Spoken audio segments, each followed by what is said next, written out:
Hello students. आज की इस वीडियो में हम क्लास 10th के स्टैंडर्ड मैथ के टॉप 50 एमसीक्यूज कवर करेंगे। तो चलिए स्टार्ट करते हैं अपनी नेक्स्ट स्लाइड से।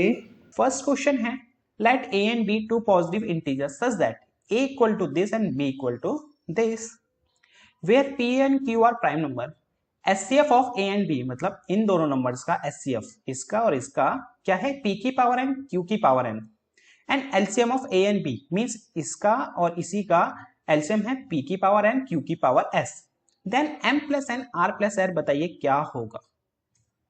देखो हमें मेनली क्या निकालना है, एम एन आर और एस, और ये है क्या, ये भाई एचसीएफ और एलसीएम है ए और बी का। ए क्या है हमारा, पी की पावर 3 और क्यू की पावर 4, और बी है हमारा पी की पावर 2 और क्यू की पावर 3। अब हमें एचसीएफ निकालना है। सबसे पहले तो एचसीएफ निकालते हैं हम ए और बी का। एचसीएफ कैसे निकालते हैं स्टूडेंट्स, अब जिनके प्राइम फैक्टर हो रखे हैं ना, ये पी की पावर 3 क्यू की पावर 4 पी की पावर 2 क्यू की पावर 3। अब ए और बी में दोनों में देखो कॉमन क्या है, भाई पी भी कॉमन है और क्यू भी कॉमन है। अब उनमें देखो सबसे लोवेस्ट पावर किसकी है, इसमें पी की पावर 3 है, इसमें पी की पावर 2 है, तो पी की पावर 2 यहां से पिक कर लो। क्यू भी कॉमन है ना, अब देखो यहाँ पे क्यू की पावर 4 है, क्यू की पावर 3 है, सबसे कम पावर किसकी है, क्यू की पावर 3 की, तो यहां से क्यू की पावर 3 मींस एचसीएफ हो गया ए और बी का पी का स्क्वायर क्यू की पावर 3। इसी तरह से एलसीएम निकालेंगे हम ए और बी का। अब एलसीएम कैसे निकालते हैं, इसमें आपको कॉमन नहीं देखना, आपको क्या देखना, जो सबसे हाईएस्ट पावर वाले हैं सबको पिक आउट कर लो। देखो यहाँ भी पी है, इसमें भी पी है, इसमें भी पी है, और सबसे हाईएस्ट पावर किसकी है, पी की पावर 3 की, तो यहाँ पी की पावर 3 ले लो। यहाँ पे क्यू है, यहाँ भी क्यू है, हाईएस्ट पावर 4 है ना, तो यहाँ पे क्यू की पावर 4 ले लो। अब देखो एचसीएफ ऑफ ए बी क्या था, पी की पावर एन क्यू की पावर एन, तो एम हो गया हमारा ये और एन हो गया हमारा ये, मींस एम हो गया हमारा 2 और एन हो गया 3। एलसीएम ऑफ ए बी अभी हमने निकाला, पी की पावर 3 क्यू की पावर 4, और ये पी की पावर आर क्यू की पावर एस था ना, तो इस हिसाब से आर हमारा ये हो गया और एस हमारा ये हो गया, मींस आर हो गया हमारा 3 और एस हो गया हमारा 4। अब ये सारी वैल्यूज हम इसके अंदर पुट कर लेंगे और आंसर निकाल लेंगे। क्या है, एम एम प्लस एन, तो एम है हमारा 2 और एन है 3। आर प्लस एस, आर है 3 और एस है 4। 2 प्लस 3 5, 3 प्लस 4 7, 5 7 जा 35, तो मीन्स आपका C option. That's it. Next question देखते हैं आप। If alpha and beta are the zeros of the polynomial this, then 1 upon alpha plus 1 upon beta find करना है आपको। ओके अब देखो x square plus x plus 1 क्या है भाई, एक पॉलिनोमियल है जिसके अल्फा और बीटा जीरोस है, और हमें ये फाइंड करना है। तो क्या करेंगे, सबसे पहले हम इसको थोड़ा सिंप्लीफाई कर लेते हैं, जो चीज हमें फाइंड करनी है। क्या है, 1 अपॉन अल्फा प्लस में 1 अपॉन बीटा। अगर हम इसका एलसीएम लेते हैं तो आता है अल्फा इंटू बीटा। अब एलसीएम कैसे लेते हैं, देखो जब दो फ्रैक्शंस होते हैं उनको प्लस या माइनस करना होता है तो एलसीएम लेके करते हैं, बट यहाँ पर नंबर्स नहीं है, अल्फाबेट्स हैं, तो क्या करेंगे, इन दोनों डिनोमिनेटर को multiply, alpha into beta, alpha beta हो गया, देन क्रॉस मल्टीप्लाई, इसको इससे इसको इधर, ये इधर गया तो बीटा, और ये अल्फा को 1 से करा अल्फा, तो इसको सिंप्लीफाई करके कुछ ऐसा आया हो हमारा। हमें देखो एक चीज और पता है भाई, जो अल्फा प्लस बीटा होता है उसको निकालने का एक फॉर्मूला होता है क्या, माइनस का बी बाय ए, और अल्फा बीटा का फॉर्मूला होता है क्या, सी बाय ए, है ना। अब देखो अल्फा प्लस बीटा क्या है, माइनस का बी बाय ए। अब ए बी सी क्या होते हैं, हमारी जो क्वाड्रेटिक पॉलिनोमियल है उसकी स्टैंडर्ड फॉर्म होती है A X square plus B X plus C. जो एक्स स्क्वायर के साथ होता है वो ए होता है, जो एक्स के साथ होता है वो 1 होता है, और जो एंड में जो सी है वो हमारा कांस्टेंट होता है ना। अब देखो एक्स स्क्वायर के साथ यहाँ पे 1 है, तो ए की वैल्यू कितनी हो गई 1, पी की वैल्यू भी कितनी हो गई, यहाँ लिख लेते हैं, ए की वैल्यू हमारी 1 है और बी की वैल्यू भी 1 है और सी की वैल्यू भी 1 है। अब बस पुटिंग करते हैं इसमें, अल्फा प्लस बीटा इक्वल है माइनस का बी बाय ए के, ये भी 1 है और ये भी 1 है, तो ये हमारा -1 आ गया। अल्फा बीटा क्या होता है, सी बाय ए, सी की वैल्यू 1 है, ए की वैल्यू भी 1 है, तो 1 बाय 1 क्या होगा स्टूडेंट्स, 1 ही होगा। तो alpha plus beta -1, alpha beta 1। अब इन दोनों की वैल्यू उठा के हम यहाँ पुट कर देंगे, जो चीज हमें फाइंड करनी थी। अल्फा प्लस बीटा हो या बीटा प्लस अल्फा हो, बात एक ही होती है, बिकॉज ऑफ 2 प्लस 3 करें या 3 प्लस 2 करें आएगा तो 5 ही ना, इसीलिए। तो अल्फा प्लस बीटा की वैल्यू कितनी आई हमारी अभी, -1, और अल्फा बीटा की वैल्यू 1, -1 को 1 से डिवाइड करेंगे तो -1 ही आंसर आएगा। तो ऑप्शन वहां पे हमारा बी। नेक्स्ट क्वेश्चन देखते हैं। If one zero of the polynomial this is a reciprocal of the other than के। कह रहा है कि भाई अब देखो इसमें हाईएस्ट पावर क्या है वेरिएबल की, 2 है, तो इसका मतलब इसके 2 जीरोस होंगे। अब कह रहे हैं जो इसका एक जीरो है ना वो दूसरे जीरो का रेसिप्रोकल है, मींस अब देखो 2 जीरोस होते हैं, एक अल्फा हो गया और एक हो गया बीटा हो गया। अगर अल्फा एक्स है तो बीटा क्या होगा स्टूडेंट्स, 1/x। यही तो कह रहा है ना, ये दोबारा देखो कह रहा है one zero of the polynomial this is reciprocal of the other. तो एक जीरो है दूसरे का रेसिप्रोकल है, अगर अल्फा एक्स है तो बीटा क्या हुआ, 1/x। अब देखो इन्हीं का यूज करके हमें के की वैल्यू निकालनी है। हमने एक फॉर्मूला पढ़ा है प्रोडक्ट ऑफ जीरो का, क्या कि भाई अल्फा बीटा किसके बराबर होते हैं, c/a के। अब ए बी सी क्या होते हैं, अभी लास्ट क्वेश्चन में बताया ना मैंने आपको। अब देखो ए क्या हो गया यहाँ पे हमारा k² + 4, बी क्या हो गया स्टूडेंट्स हमारा यहाँ पे 13, और सी क्या स्टूडेंट्स हो गया हमारा यहाँ पे 4k। अब सब पुटिंग करते हैं। अब देखो अल्फा क्या है हमारा x, मल्टीप्लाई में बीटा क्या है 1/x, सी क्या है 4k, ए क्या है k² + 4। x से x कैंसिल आउट, यहां बचा 1 और ये 4k/k² + 4। इसके नीचे कुछ नहीं है तो 1 क्रॉस मल्टीप्लाई करते हैं यहाँ पे हम, k² + 4 इक्वल टू 1 को 4 से करा 4k प्लस का 4k इधर आके माइनस का और ये +4।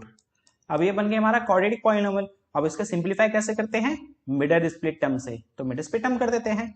कैसे करते हैं मिड स्प्लिट टर्म, देखो यहाँ कुछ नहीं तो 1, फर्स्ट एंड लास्ट टर्म को मल्टीप्लाई करना होता है 4, और बीच में नंबर जो हमारा b है वो क्या है -4।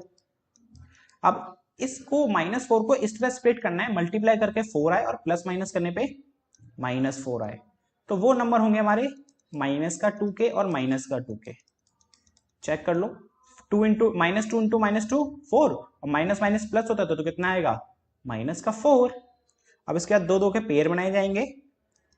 यहां से देखो k कॉमन आ रहा है तो k-2 बचा, यहां से 2 कॉमन आ रहा है, माइनस का है ना, तो देखो k ये प्लस का चेंज हो जाएगा माइनस में, तो ये भी k-2। तो एक बार k-2 इक्वल टू 0 लिखेंगे तो k की वैल्यू आ गई कितनी स्टूडेंट्स 2। अब दूसरे भी k-2 है, वहां से भी कितना आएगा k की वैल्यू 2। तो इसका मतलब ऑप्शन हुआ हमारा ए। That's it. ये स्टूडेंट्स हमारा नेक्स्ट क्वेश्चन कह रहा है if the system of equation this and this is inconsistent then K. हमें के की वैल्यू फाइंड करनी है कब, जब ये सिस्टम ऑफ इक्वेशन क्या हो स्टूडेंट, इनकंसिस्टेंट हो। इनकंसिस्टेंट होता है स्टूडेंट्स नो सॉल्यूशन, और नो सॉल्यूशन होता है पैरेलल लाइंस में, और उसकी कंडीशन होती है a1/a2 इक्वल होता है b1/b2 और नॉट इक्वल होता है c1/c2 के। अच्छा, इनकंसिस्टेंट का मतलब होता है नो सॉल्यूशन और कंसिस्टेंट का मतलब होता है सॉल्यूशंस। ऐसी इक्वेशन जिसके सॉल्यूशंस हो तो उसे कंसिस्टेंट कहेंगे, ऐसी इक्वेशन जिसके सॉल्यूशन नहीं होते उनको इनकंसिस्टेंट कहते हैं। तो कंसिस्टेंट के अंदर आपका क्या क्या आता है, इंटरसेक्टिंग लाइन और कोइंसिडेंट लाइन। लेकिन अभी बात करें इनकंसिस्टेंट की तो नो सॉल्यूशन वो होता है पैरेलल लाइंस के, तो अभी हम इसको यूज करेंगे। अब देखो ये तो नॉट इक्वल है तो इसको हटाओ, a1/a2 इक्वल होता है b1/b2 के।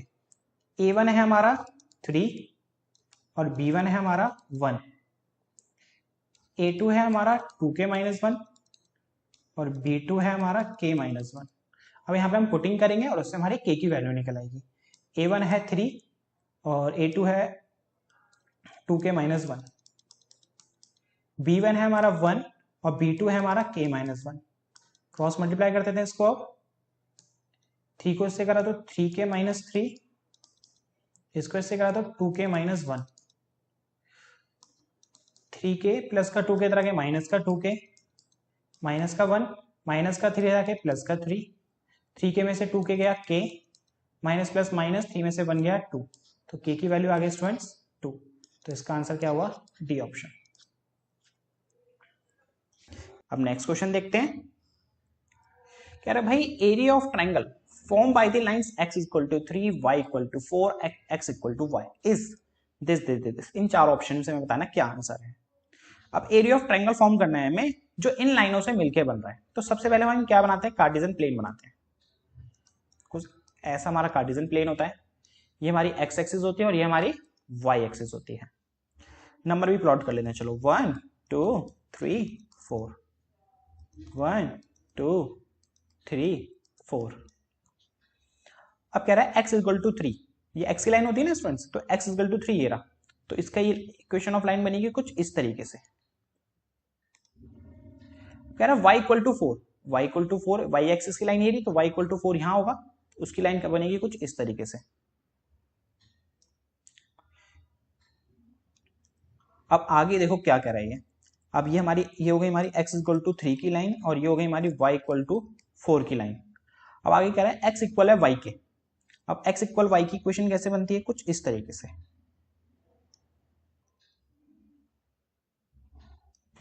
ओरिजिन से पास होते हुए, ये हमारा ओरिजिन होता है, ओरिजिन से पास होते हुए किसकी लाइन बनती है, x इक्वल टू y की। अब देखो कौन सा ट्रायंगल फॉर्म हुआ भाई इन तीनों लाइन से, ये वाला ट्रायंगल फॉर्म हुआ। अब हमें इसका एरिया निकालना है। अब एरिया निकालने के लिए भाई हमें इनका बेस और हाइट पता होनी चाहिए। अब बेस और हाइट कैसे निकालेंगे, देखो ये 3 की लाइन x इक्वल टू 3 की लाइन थी, ये y इक्वल टू 4 की लाइन थी, तो ऑब्वियसली बात है जो ये पॉइंट मीट आउट हुआ वो 3,4 हुआ। ठीक है,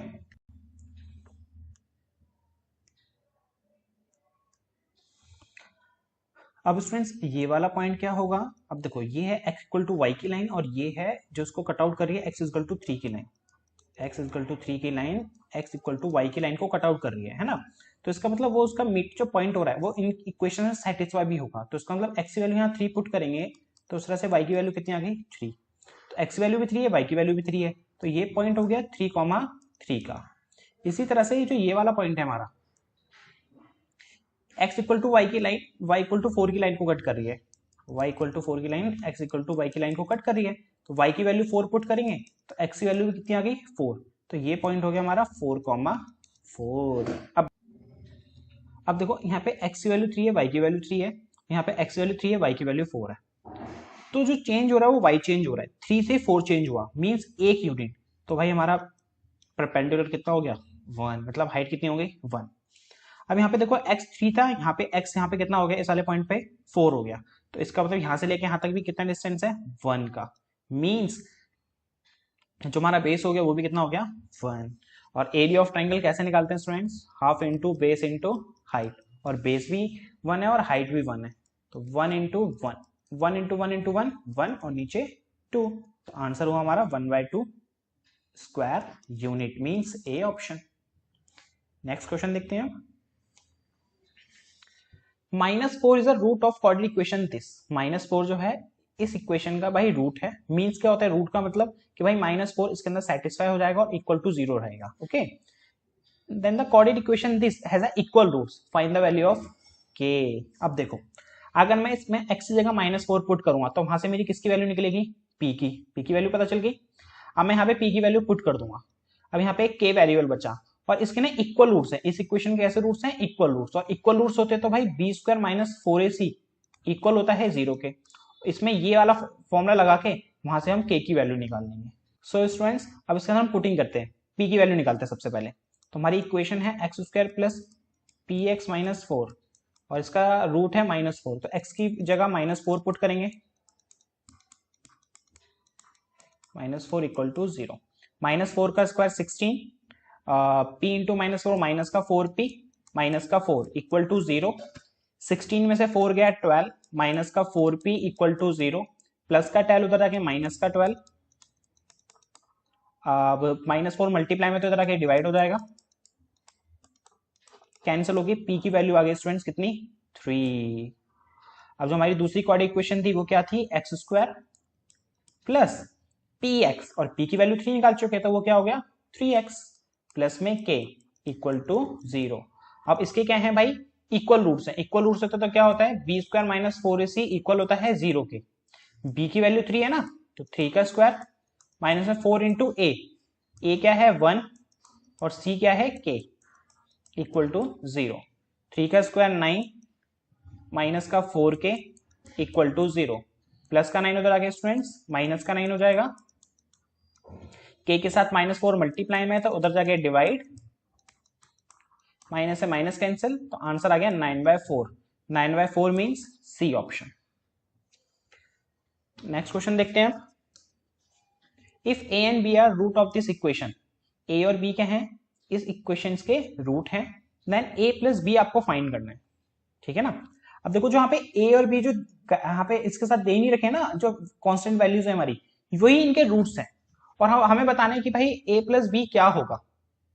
तो देखो, अब जैसा कि आपको पता है कि भाई अल्फा प्लस बीटा क्या होता है, माइनस का b/a होता है।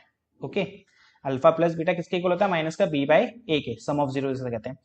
और वो कह रहे हैं जो अल्फा है वो a है और जो बीटा है वो b है। और जहां पे b और a क्या होते हैं, b होता है जो x के साथ होता है और a क्या होता है जो x² के साथ होता है। क्लियर। अब देखो अल्फा की जगह हम पुट करेंगे क्या, a, क्योंकि जो रूट तो है, तो अल्फा हो गया हमारा a और बीटा हो गया हमारा b।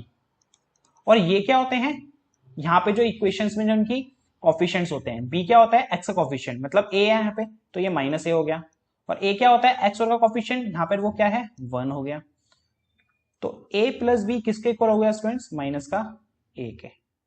दोबारा देखो अगर समझना आया हो तो, कह रहा है a और b रूट्स हैं, मतलब ये अल्फा हो गया और ये बीटा हो गया। क्लियर। अब कह रहा है कि भाई इस इक्वेशंस के ये a और b रूट्स हैं। अब यहाँ पे हमारा जो a है वो 1 है, जो b है वो a है और जो c है वो हमारा b है। ओके, अब हमारा अल्फा प्लस बीटा होता है माइनस का b/a के इक्वल। अल्फा है a, बीटा है b, मैंने यहाँ पे पुटिंग करी है। b है हमारा a, तो इसलिए -a, और a है हमारा 1, तो a की जगह मैंने यहाँ पे 1 पुट करा है। तो a प्लस बी इक्वल आ गया -a के। माइनस का इधर आके प्लस का हो जाएगा, तो ये हो गया 2a plus B equal to 0। अब इस इक्वेशन का यूज करेंगे हम आगे। अब देखो alpha into beta means product of zero क्या होता है स्टूडेंट्स, c/a। और अल्फा इंटू बीटा, अल्फा क्या है a और बीटा क्या है b, और c क्या है स्टूडेंट्स b, और a क्या है 1 पुट करने की जरूरत नहीं है। अब देखो a इक्वल टू b, इसके नीचे जाएगा, b से b कैंसिल होके 1, तो a की वैल्यू स्टूडेंट्स आ गई 1। अब इस a की वैल्यू हम भाई इस इक्वेशन में पुट कर देंगे, 2 इंटू a की जगह 1 प्लस b इक्वल टू 0, 2 1 2, और ये प्लस का 2 जाके माइनस का 2, तो b की वैल्यू कितनी होगी -2, और a की वैल्यू 1। हमें निकालना था a प्लस b, a की वैल्यू 1 और b की वैल्यू -2, तो 1 में से 2 गया माइनस का 1, means C option. Next question देखते हैं। If the sum of root of the equation x² minus k plus 6x plus 2 2k minus 1 is equal to 0 is equal to the half of their product, then k क्या कह रहा है, sum of the root of the equation, sum of the roots. Sum of the roots क्या होते हैं बेटा, alpha plus beta कहना चाहता है। ये कह रहा है कि भाई इस इक्वेशन के सम ऑफ रूट्स मतलब अल्फा प्लस बीटा इक्वल है किसके, equal to half of their product, means 1/2 of product means alpha into beta. अब अल्फा बीटा की आपको वैल्यू पता है कैसे निकालते हैं भाई, माइनस का b/a, half of alpha beta की वैल्यू निकालते हैं हम c/a। अब यहाँ पे इस इक्वेशन में abc देखते हैं क्या है, a है हमारा 1, b है हमारा माइनस में k प्लस 6, c है हमारा 2 ब्रैकेट में 2k माइनस 1। अब इनको यहाँ पुटिंग कर देते हैं, k की वैल्यू फाइंड हो जाएगी।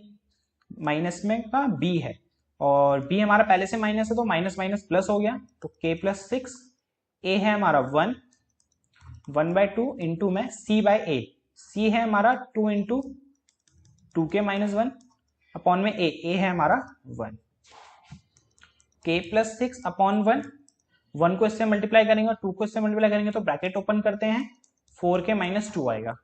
देखो ना 1 इंटू 2 2, और 2 को 2 से करा 4 और 2 को 1 से करा 2, और नीचे 2 1 2।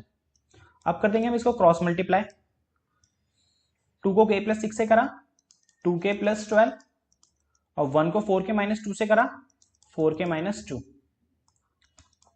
आप सिंप्लीफाई करते हैं क्वेश्चन को, 2 के इधर का इधर रहने दो, प्लस का 4k इधर माइनस का 4k, इधर बचा -2, प्लस का 12 इधर आ गया -12, 2k में से 4k क्या माइनस का 2k, माइनस माइनस प्लस तो माइनस का 14, अब 2 से डिवाइड कर देते हैं इसको हम, माइनस से माइनस कैंसिल, 2 से 14 कैंसिल 7 बार में, तो k की वैल्यू कितनी आ गई भाई 7। That's it. नेक्स्ट क्वेश्चन देखते हैं। The formula of sum of first and natural number, क्या कह रहा है कि भाई क्या फॉर्मूला है किसका, sum of first and natural number.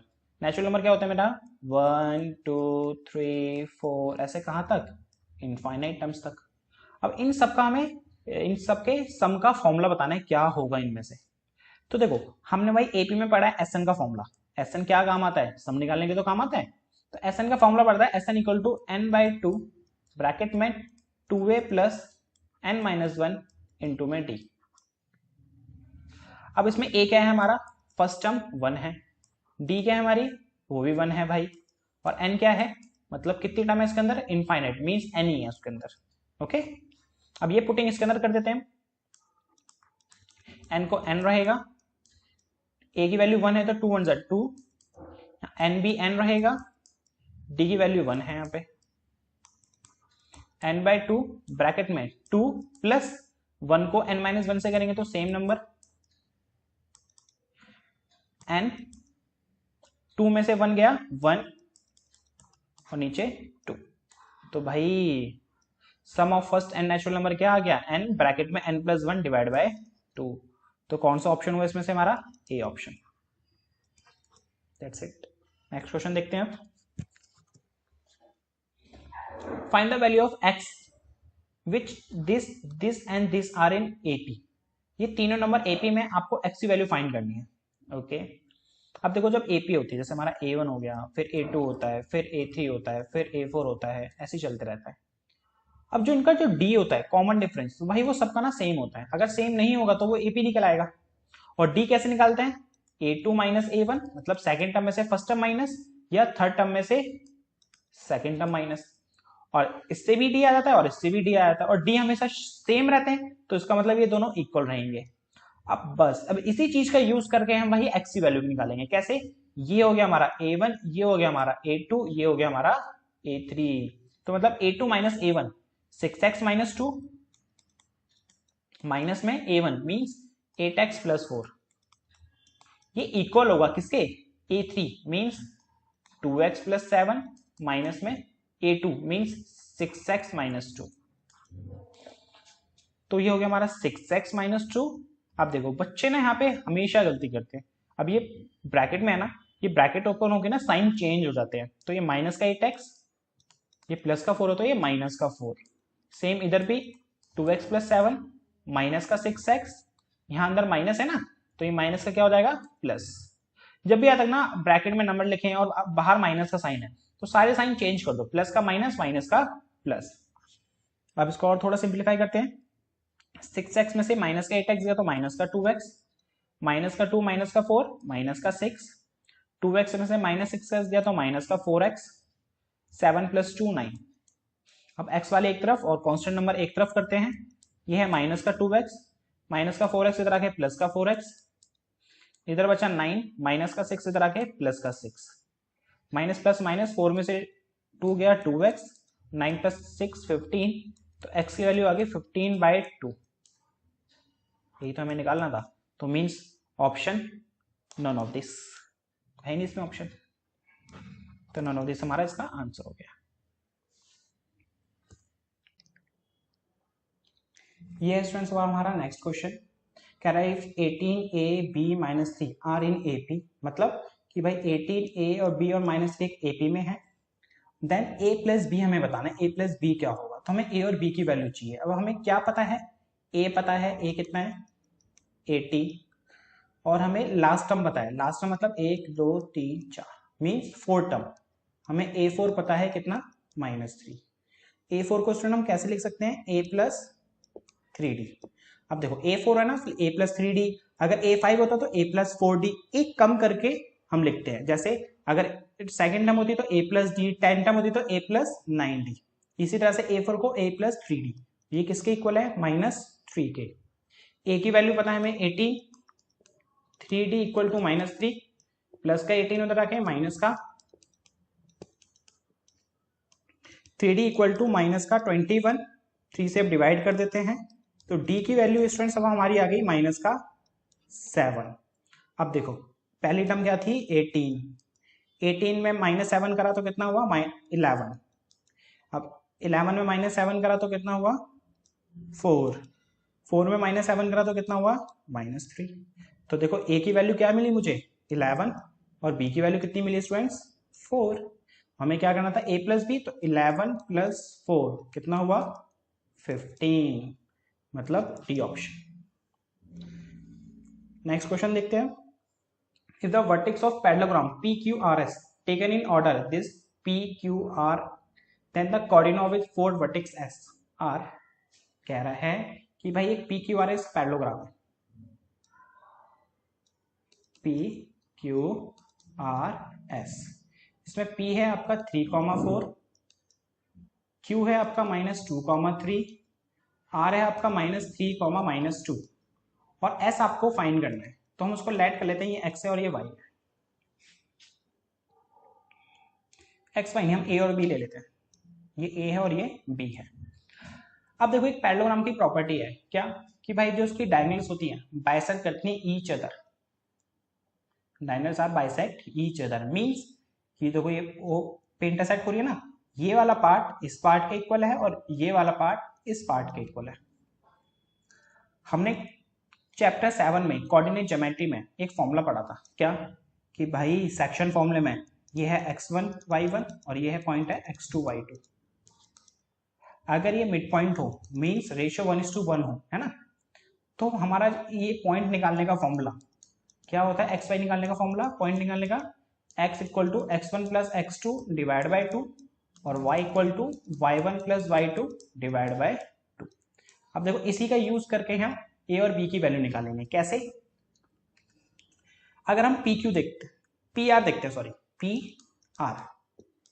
pr एक लाइन है और ये o इसका मिड पॉइंट हुआ क्योंकि भाई ये एक दूसरे को बाइसेक्ट कर रही है प्रॉपर्टी के हिसाब से हमारे, और तो इसमें x1 ये हमारा 3 हो गया, x2 हमारा -3 हो गया, तो 3 प्लस -3 अपॉन में 2। अब y निकालने के लिए क्या करेंगे students, y1 plus y2 means 4 plus -2 upon 2। तो ये हमारा PR का x और y आ जाएगा इससे। 3 में से 3 गए 0, 0 बाई 2 0, 4 में से 2 गया 2, 2 से 2 को 2 डिवाइड करा तो ये आ गया हमारा 1। अब PR से हमारा x y की वैल्यू आ गई, मींस वो पॉइंट पता चल गया 0,1 है। अब QS से निकालेंगे हम, किससे स्टूडेंट्स, QS से। QS से O पॉइंट क्या होगा, सेम फॉर्मूला लगाएंगे, x1 plus x2 means a plus -2 divide by 2, comma y की value y1 plus y2 means b plus 3 divide by 2। ये अब हमारा QS से O पॉइंट आ गया। अब देखो जब हमने PR से निकाला तो भी O पॉइंट आया, QS से निकाला तो भी O पॉइंट आया, तो इसका मतलब इसकी x की वैल्यू के बराबर होगा, इसकी y की वैल्यू के बराबर होगी। अब इन दोनों को इक्वल में रख के वहां से हम a और b की वैल्यू निकाल लेंगे। कैसे, देखो 0 इक्वल हो जाएगा किसके, a प्लस माइनस माइनस तो माइनस का 2 डिवाइड बाय 2, 2 उधर जाके क्या हो गया 0, a माइनस 2 माइनस का 2 इधर आ गया, तो a की वैल्यू आ गई स्टूडेंट्स हमारी 2। अब y के निकालते हैं, 1 किसके इक्वल होगा, b प्लस 3 डिवाइड बाय 2 के, क्रॉस मल्टीप्लाई करेंगे, 2 1 जा 2 इक्वल टू b प्लस 3 इधर आके माइनस हो जाएगा, तो 2 में से 3 गया -1, तो b की वैल्यू आ गई स्टूडेंट्स माइनस का 1, a2b -1 मीन्स सी ऑप्शन, ये आपका आंसर हो गया। नेक्स्ट क्वेश्चन देखते हैं। The distance between a point this and this is, हमें इन दोनों पॉइंट का डिस्टेंस बताना है। अब डिस्टेंस फॉर्मूला क्या होता है स्टूडेंट्स, x2 माइनस x1 का होल स्क्वायर प्लस में y2 माइनस y1 का होल स्क्वायर। ये हमारा x1 हो गया, ये हमारा y1 हो गया, ये हमारा x2 हो गया, ये हमारा y2 हो गया। अब पुटिंग कर देते हैं, x2 कितना है 0 माइनस में x1 क्या है students, a cos theta plus b sin theta, a cos theta plus नहीं आएगा बिकॉज ऑफ बाहर माइनस है तो अंदर का साइन चेंज, माइनस का b sin थीटा, इस पूरे का होल स्क्वायर प्लस में y2 माइनस y1, y2 कितना है a साइन थीटा माइनस में b cos theta minus y1, y1 क्या है स्टूडेंट्स 0, माइनस में 0 का होल स्क्वायर। अब देखो ये भी माइनस है, ये भी माइनस है और ऊपर क्या है स्क्वायर, तो ये तो प्लस हो गया, तो ये हो गया हमारा a cos theta plus b sine theta का होल स्क्वायर प्लस में ये है हमारा। अब देखो जीरो तो माइनस करना है, तो जीरो माइनस करेंगे तो भाई पूरा खत्म ही हो गया, जैसे 1 में से 0 गया तो 1 ही बचता है। इसी तरह से a sine theta minus b cos theta में से 0 माइनस करेंगे तो a sine theta b cos theta ही बचेगा, तो a sine theta minus b cos theta का होल स्क्वायर। अब यहां हमें लगाना पड़ेगा भाई फॉर्मूला, कौन सा, a प्लस बी के होल स्क्वायर और यहाँ पे a माइनस बी का whole square. a plus B का होल स्क्वायर का फॉर्मूला क्या होता है, a square plus B square plus 2ab, और a माइनस बी के होल स्क्वायर का फॉर्मूला क्या होता है, सेम होता है, बस यहाँ प्लस की जगह यहाँ माइनस आ जाता है। तो लगाते हैं भाई a का स्क्वायर, मतलब इस पूरे का स्क्वायर करेंगे तो a square cos square theta, b का स्क्वायर मीन्स इसका square b square sine square theta plus में 2ab, मतलब 2 इंटू ये ए बी और साइन कॉस। इस तरह से अब यहाँ पे फॉर्मूला लगाएंगे a माइनस बी के होल स्क्वायर का, a square sine square theta plus में B square cos square theta minus में 2ab sine cos, bracket close, और इस पूरे पे रूट है ये भी। अब देखो ये है प्लस का 2ab साइन कॉस और ये है माइनस का 2ab साइन कॉस, तो ये तो हो गया भाई कैंसल आउट। ओके, अब देखो यहाँ पे है a square cos square theta और यहाँ पे a square sine square theta, यहाँ से भाई मैंने क्या ले लिया, a स्क्वायर कॉमन ले लिया, तो बचेगा sine cos square plus sine square, और cos square plus sine square किसके बराबर होता है, 1 के। अब देखो इसमें b साइन स्क्वायर और b कॉस स्क्वायर, मैं b स्क्वायर कॉमन लूंगा तो बचेगा sine square plus cos square, और sine square plus cos square किसके बराबर होता है, 1 के, और इस पूरे पे भी रूट चल रहा है ना। अब a स्क्वायर से 1 से करेंगे तो a स्क्वायर ही आएगा, और b स्क्वायर को 1 से करेंगे तो b स्क्वायर आएगा, तो भाई इन दोनों पॉइंट्स का डिस्टेंस कितना आ गया, root of a square plus b square, means D option. Next question देखते हैं, if the centroid of triangle form this is that this, मतलब कहना चाहता है कि भाई एक ट्रायंगल है, उसके 3 पॉइंट ये हैं 7, x, y, -6 और 9, 10।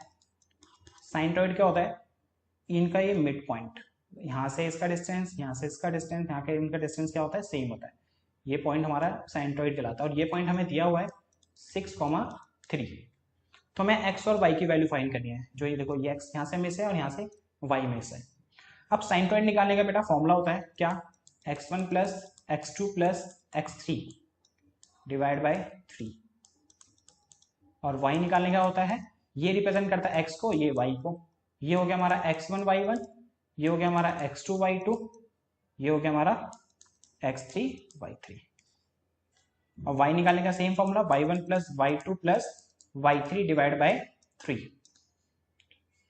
x equal to, sorry x की वैल्यू तो हमें पता है ना भाई, कितनी है, 6 है, x1 कितना है स्टूडेंट्स 7, x2 कितना है y, x3 कितना है 9 अपॉन 3, इसके नीचे कुछ नहीं हो तो 1, cross multiply 6 3 18 equal to 7 plus y plus 9, 18 equal to 7 plus 9 16 plus y, plus का 16 रखें माइनस हो जाएगा, 18 में से 16 गया बचा 2, तो y की वैल्यू तो आ गई भाई 2। अब यहां देखते हैं, यहाँ पे y है हमारा कितना 3, y1 है कितना x, y2 है हमारा -6, तो इस प्लस माइनस माइनस होता है, सीधा यहाँ पे -6 लिखते हैं, y3 हमारा 10 अपॉन 3, इसके नीचे कुछ नहीं तो 1, क्रॉस मल्टीप्लाई करा 3 3 9, 1 को इस पूरे से करेंगे सेम आएगा, -6 प्लस का 10 माइनस प्लस माइनस, 10 में से 6 गया 4, प्लस का 4 करके माइनस, 9 में से 4 गया 5, तो x की वैल्यू 5 आ गई, y की वैल्यू 2 आ गई, तो 5,2 means D option. Next question देखते हैं। The perimeter of triangle with vertex this this and this. हमें इन तीनों पॉइंट्स दे रखे हैं ट्राइंगल के, अब इनका पेरीमीटर निकाला जो इन तीनों पॉइंट्स से फॉर्म होता है। देखो ये होता है हमारा कुछ कार्टेशियन प्लेन, ये होती है एक्स एक्सिस और ये होती है वाई एक्सिस। 0,4 मीन्स एक्स की वैल्यू 0, वाई की वैल्यू 4, वो वाई लाइन पे आएगा 0,4। 3,0 यहाँ होगा। देखो x की वैल्यू 0 कहाँ होती है, वाई एक्सिस पे, और यहाँ पे y की वैल्यू 0 है, वो होती है हमारी x एक्सिस पे। इस टाइप से भी क्वेश्चन पूछ सकता है कि भाई x एक्सिस पे y की वैल्यू कितनी होती है, तो क्या लिखोगे आप 0, और y एक्सिस पे x की वैल्यू कितनी होती है स्टूडेंट्स 0, x एक्सिस पे y की 0, y एक्सिस पे x की 0। तो ये हमारा हो गया 0,4 का पॉइंट, ये हो गया हमारा 3,0 का पॉइंट। 0,0 होता है हमारा ओरिजिन। अब इन तीन पॉइंट से मिलकर ये ट्राइंगल फॉर्म हुआ। अब हमें इसका क्या निकालना है, पेरीमीटर। ट्राइंगल का पेरीमीटर कैसे निकालते हैं, सम ऑफ ऑल साइड। अब देखो ये डिस्टेंस कितना है, मैं यहां से लेके यहां तक 4, ये कितना है 3, और हमें ये और चाहिए भाई। अब इसके लिए हमें क्या लगाना पड़ेगा, यहाँ पे डिस्टेंस फॉर्मूला। ये डिस्टेंस पता लगाने के लिए हमें क्या लगाना पड़ेगा स्टूडेंट्स, डिस्टेंस फॉर्मूला। और डिस्टेंस फॉर्मूला क्या होता है, x2 माइनस x1 का होल स्क्वायर प्लस में y2 माइनस y1 का होल स्क्वायर। x1 y1 इसे मान लेते हैं, x2 y2 इसे मान लेते हैं। तो x2 minus x1 means 3 minus 0, y2 minus y1 means 0 minus 4 का होल स्क्वायर। तो 3 में से 0 गया 3, 3 का स्क्वायर कितना होता है 9, 0 में से 4 गया -4, -4 का स्क्वायर होता है 16। तो ये हो गया हमारा √25, और √25 की वैल्यू होती है 5। तो इसका मतलब ये डिस्टेंस कितना आ गया 5। अब इन तीनों को ऐड कर देंगे, वो हमारा क्या निकल आएगा, पेरीमीटर। 5 + 4 9, 9 + 3 12, तो मतलब डी ऑप्शन। नेक्स्ट क्वेश्चन देखते हैं स्टूडेंट्स। अब if in the triangle ABC and DEF, दो ट्राइंगल है ABC और DEF, इसको पहले बना लेते हैं। ABC ABC और ये एक और ट्राइंगल है DEF।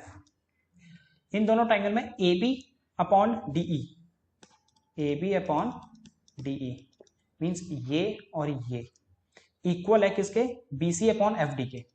BC upon FD means BC ये रहा, FD ये रहा। अब हमें बताना है then they will be similar, ये सिमिलर कब होंगे। अब इनमें बताना है कौन सा एंगल इक्वल होगा जब ये सिमिलर होंगे। तो वो बहुत आसान तरीका है, क्या है, इसमें क्राइटेरिया लगेगा स्टूडेंट्स SAS। सिमिलर ट्राइंगल में कुछ गिने चुने क्राइटेरिया होते हैं, एक होता है AA क्राइटेरिया, एक होता है SSS और एक होता है SAS। ये 3 क्राइटेरिया होते हैं। इसमें फॉलो होगा SAS। देखो कैसे, क्योंकि देखो दो साइड का तो हमें कंपेयर दे रखा है और एक एंगल में बताना है, तो इसलिए SAS फॉलो होगा। अब तीनों की तीनों ना एक कंटिन्यूटी वे में होनी चाहिए। देखो ये साइड, अब इनके बीच में एंगल आ रहा है B, ये साइड इनके बीच में एंगल आ रहा है D, तो उसका मतलब B किसके इक्वल होना चाहिए, D के, और B D के और किसका है इक्वल, C ऑप्शन में। तो इसका मतलब ये इसका आंसर हो गया।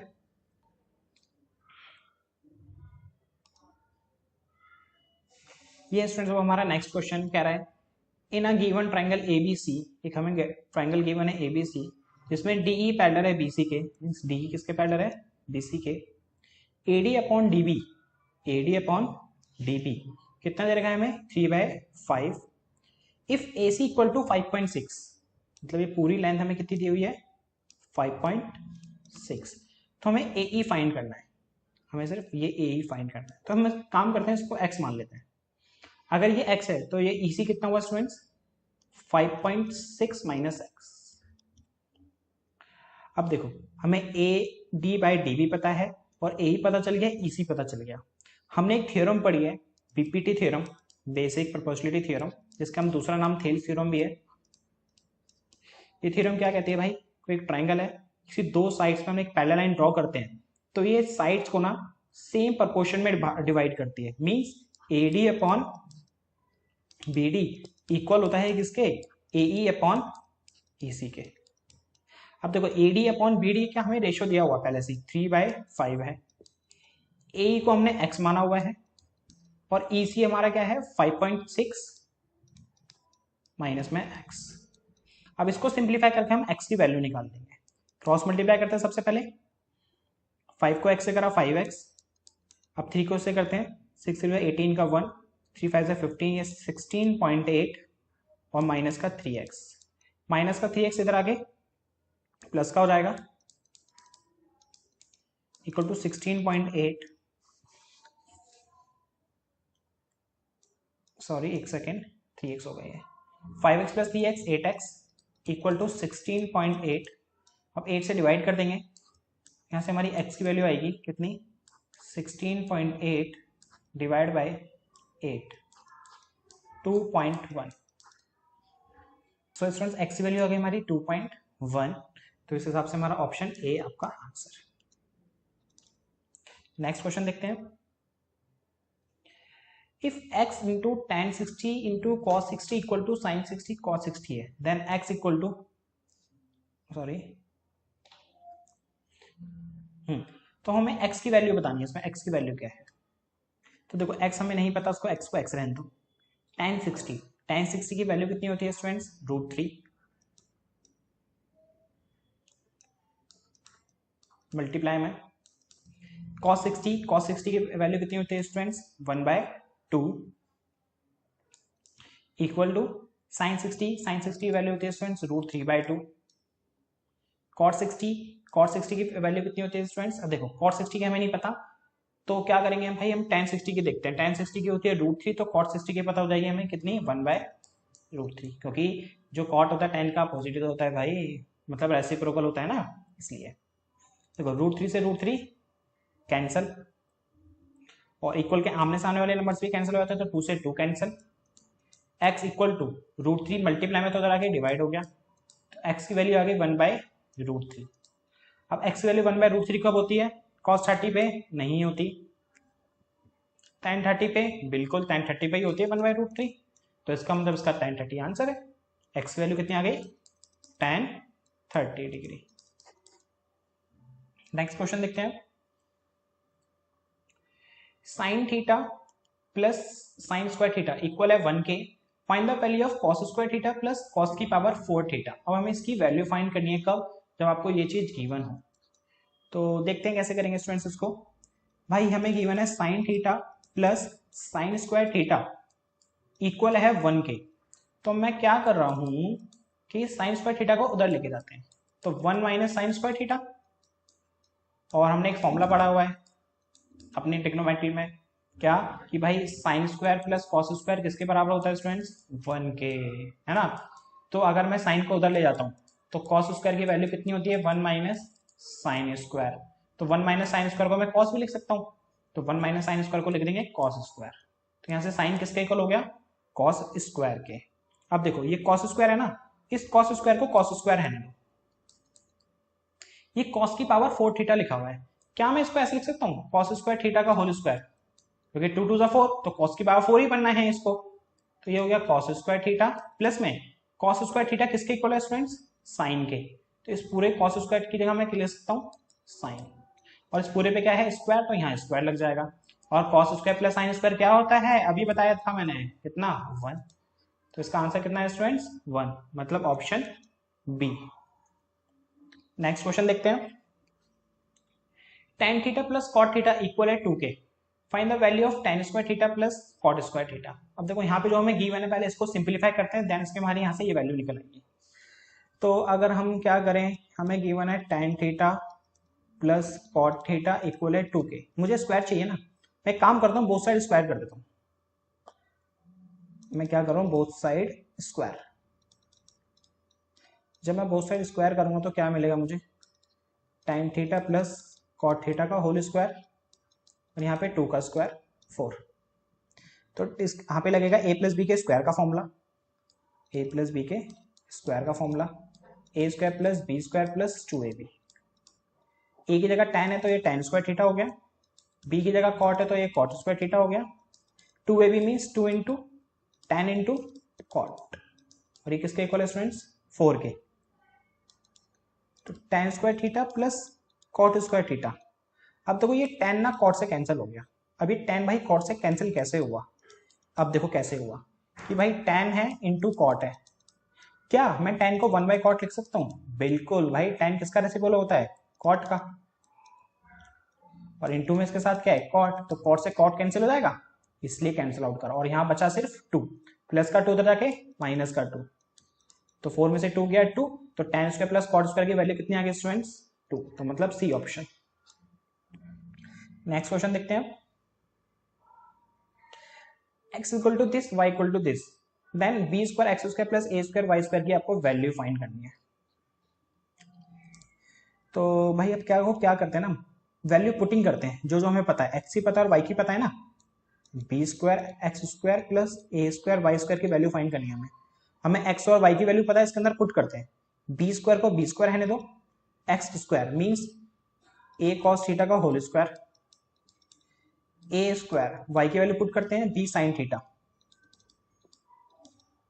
का होल स्क्वायर, बी स्क्वायर, अब इसका स्क्वायर करेंगे तो क्या होगा? ए स्क्वायर कॉस स्क्वायर थीटा, ये ए स्क्वायर पहले से है। अब इसका स्क्वायर करेंगे तो B square sine square theta. अब इन दोनों में गौर से देखो, ए स्क्वायर बी स्क्वायर यहाँ भी है, ए स्क्वायर बी स्क्वायर यहाँ भी है, तो ए स्क्वायर बी स्क्वायर क्या ले लो? कॉमन। अब ए स्क्वायर बी स्क्वायर यहाँ से कॉमन लिया तो यहाँ बचा कॉस स्क्वायर थीटा, और यहाँ से कॉमन लिया तो यहाँ बचा साइन स्क्वायर थीटा। और ये sign cos square plus sine square क्या होता है? 1।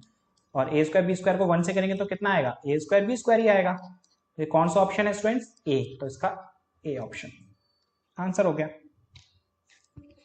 Next question, the ratio of length of a rod and it's shadow, ये होगा हमारा it's shadow is 1:√3, the angle of elevation of the some is. देखो कहना चाहता है भाई एक रॉड है, ये रही रॉड, अब इस पे शैडो आ रही होगी कुछ, यहां आ रही है, ओके, ए बी, इसको सी मान लेते हैं। इस रॉड की शैडो कुछ यहां आ रही है, ये शैडो कोई पार्ट हो गया, और ये हमारा रॉड हो गई। तो मतलब A B upon B C हमें दिया हुआ है कितना? 1/√3, ये तो दिया हुआ है हमें, ए बी और B C, A B rod हो गई, बी सी शैडो हो गई। ये रॉड और शैडो का रेशियो दिया हुआ था 1:√3। तो हमें बताना है angle of elevation of the sun, इस सम का हमें एंगल ऑफ एलिवेशन बनाना है। एंगल ऑफ एलिवेशन कहां बनेगा? यहां पर। आपको ये थीटा फाइंड करना है। अब देखो थीटा के सामने वाला परपेंडिकुलर, और ये होता है हमारा बेस। पी और बी किस में आता है? tan में आता है भाई। किस में आता है स्टूडेंट्स? tan में। कैसे? देखो tan का फॉर्मूला परपेंडिकुलर अपॉन बेस होता है ना, अब बताओ कैसे? देखो क्या था, हमने पढ़ा था, पंडित बद्रीनाथ प्रसाद हर हर भोले। तो देखो ये होता है हमारा साइन का, ये होता है हमारा कॉस का, ये होता है हमारा tan का। tan का क्या है? p और p/b। तो सर tan थीटा इक्वल होता है p/b के, tan theta equal to p/b, और p है हमारा ab और b है हमारा bc, और ab/bc हमें क्या दिया हुआ है? 1/√3। तो हमें सिर्फ क्या चेक करना है कि भाई tan थीटा 1/√3 कब होता है? कौन सी डिग्री पे? 30 पे। एंगल ऑफ एलिवेशन कितना हुआ स्टूडेंट्स? 30 डिग्री। ये है स्टूडेंट्स अब हमारा नेक्स्ट क्वेश्चन, कह रहा है the two circle touch each other externally at C. दो सर्कल्स हैं,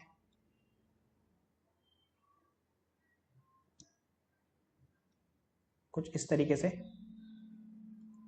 एक्सटर्नली टच कर रहे हैं सी पॉइंट पे। मान लो ये दो हमारा सी पॉइंट है। A B is a common tangent, एक ए बी लाइन जा रही है और दोनों को वो टेंजेंट है, ए और ये B. Then A C, angle A C भी फाइंड करना है आपको, ए सी बी मीन्स ये पूरा एंगल आपको फाइंड करना है। तो यहाँ पे एक लाइन कंस्ट्रक्ट करते हैं हम सी पॉइंट से डी। अब देखो जो आपको ट्राइंगल दिख रहा है ए डी सी, ये ट्राइंगल ए डी सी है ना, उसमें ए डी जो है किसके इक्वल है? डी सी के इक्वल है। ए डी किसके इक्वल है? डी सी के। और ए डी डी सी के इक्वल है, तो इसका मतलब ये ट्राइंगल क्या बन गया स्टूडेंट्स? एक आइसोलेसिस ट्राइंगल। अगर ये आइसोलेसिस ट्राइंगल बन गया तो ये एंगल कितना हुआ हमारा? एक्स, और ये सिर्फ आधा वाला एंगल कितना हुआ हमारा? ये भी एक्स हुआ, क्योंकि एक आइसोलेसिस ट्राइंगल होता है ना, अगर ये साइड साइड के इक्वल आइसोलेसिस ट्राइंगल हो गया तो ये एंगल इस एंगल के भी इक्वल होता है। अगर ये एंगल एक्स है तो ये एंगल भी क्या होगा स्टूडेंट्स? एक्स होगा। इसी तरह से डी बी इक्वल है किसके, डी सी के, बाई टेंजेंट्स, क्योंकि भाई एक्सटर्नली पॉइंट से दो टेंजेंट ड्रॉ होती है तो वो क्या होते हैं, दोनों टेंजेंट्स इक्वल होती हैं। अब देखो डी पॉइंट से एक टेंजेंट ये जा रही है और एक टेंजेंट ये जा रही है, तो ये दोनों टेंजेंट एक दूसरे के इक्वल हुई जैसे इसमें हुई थी। तो इसी तरह से ये भी एक आइसोसेलेस ट्रायंगल बन गया बी बी डी सी, तो इसलिए ये एंगल इस एंगल के इक्वल होगा। इस एंगल को हमने y मान लेते हैं, इस एंगल को भी हम y मान लेते हैं। तो ये एंगल y, ये एंगल y, ये एंगल x और ये एंगल x। अब ये पूरा एक ट्रायंगल है ए बी सी, तीनों ट्रायंगल में मतलब तीनों एक ट्रायंगल में तीनों एंगल का सम कितना होता है स्टूडेंट्स, 180। मतलब angle A plus angle B plus angle C कितना होता है, 180। ए है हमारा x, बी है हमारा y और सी क्या है, देखो ये आधा x है आधा y है, तो मतलब सी हो गया हमारा x प्लस y, ये इक्वल है 180 के। x 2 टाइम्स है तो 2x, y 2 टाइम्स है तो 2y। 2 कॉमन ले लेते हैं तो बचा x plus y equal to 180। 2 से डिवाइड करते हैं तो x प्लस वाई कितना रहेगा स्टूडेंट्स, 180 को 2 से डिवाइड करेंगे तो 90। और देखो x प्लस वाई मिलकर कौन सा एंगल बना रहे थे, ये वाला एंगल पूरा का पूरा ए सी बी, तो ए सी बी एंगल कितना आ गया स्टूडेंट्स हमारा 90 degree, means B option. Next question देखते हैं स्टूडेंट्स। अब कह रहे हैं in figure the perimeter of triangle A B C, इस फिगर में हमें ए बी सी ट्रायंगल का पेरीमीटर निकालना है। ओके अब देखो जरा, ये सर्कल है और ये ट्रायंगल आ रहा है, इस ए पॉइंट से दो टेंजेंट आ रही है ए आर और ए क्यू, और हम एक्सटर्नल पॉइंट से किसी सर्कल पे टेंजेंट बनाते हैं तो वो क्या होते हैं स्टूडेंट्स, इक्वल होती हैं। अगर ये 4 है तो ये भी कितना होगा स्टूडेंट्स, 4 होगा। इसी तरह से ये 6 है तो ये भी कितना होगा, 6 होगा। ये 5 है तो ये भी कितना होगा स्टूडेंट्स, 5 होगा। पेरीमीटर कैसे निकालता है भाई, ऑल साइड्स का सम, तो 4 plus 6 10, 10 plus 6 16, 16 plus 5 21, 21 plus 5 26, 26 plus 4 30, means आपका ए ऑप्शन।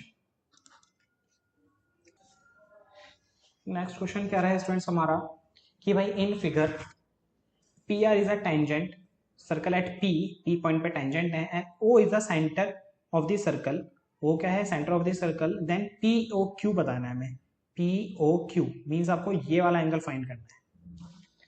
हमें ये एंगल दे रखा है 60।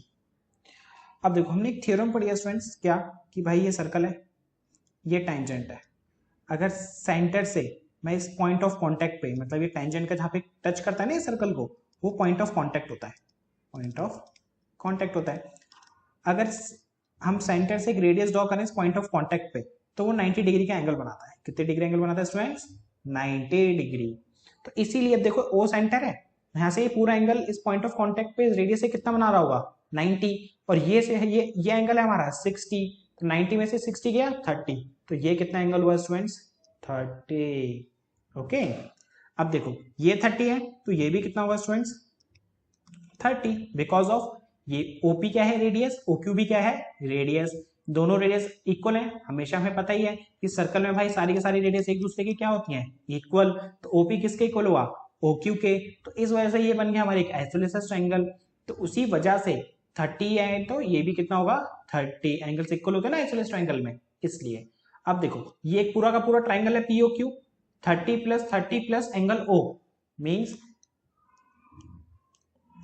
30 डिग्री प्लस 30 डिग्री प्लस जो ये एंगल हमारा POQ कितना होगा 180, क्योंकि एक ट्रायंगल में तीनों एंगल का सम कितना होता है स्टूडेंट्स 180।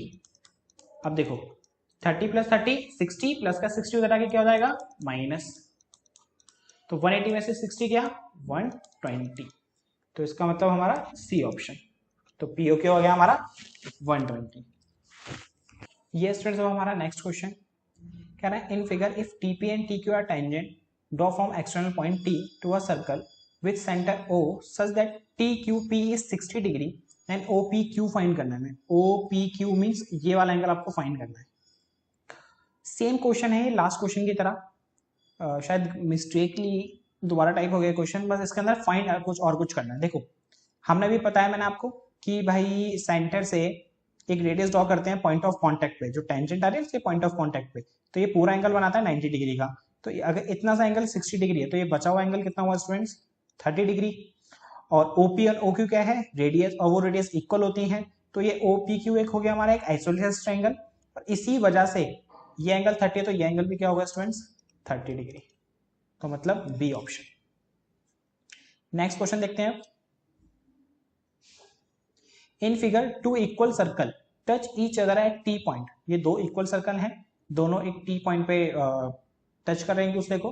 QP हमारा 4.5 है, QP ये मतलब ये हमारा 4.5 है, हमें QR फाइंड करना है। QR का मतलब ये पूरी लेंथ, यहाँ से लेके यहाँ तक ये QR है ना, ये पूरी लेंथ फाइंड करनी है हमें।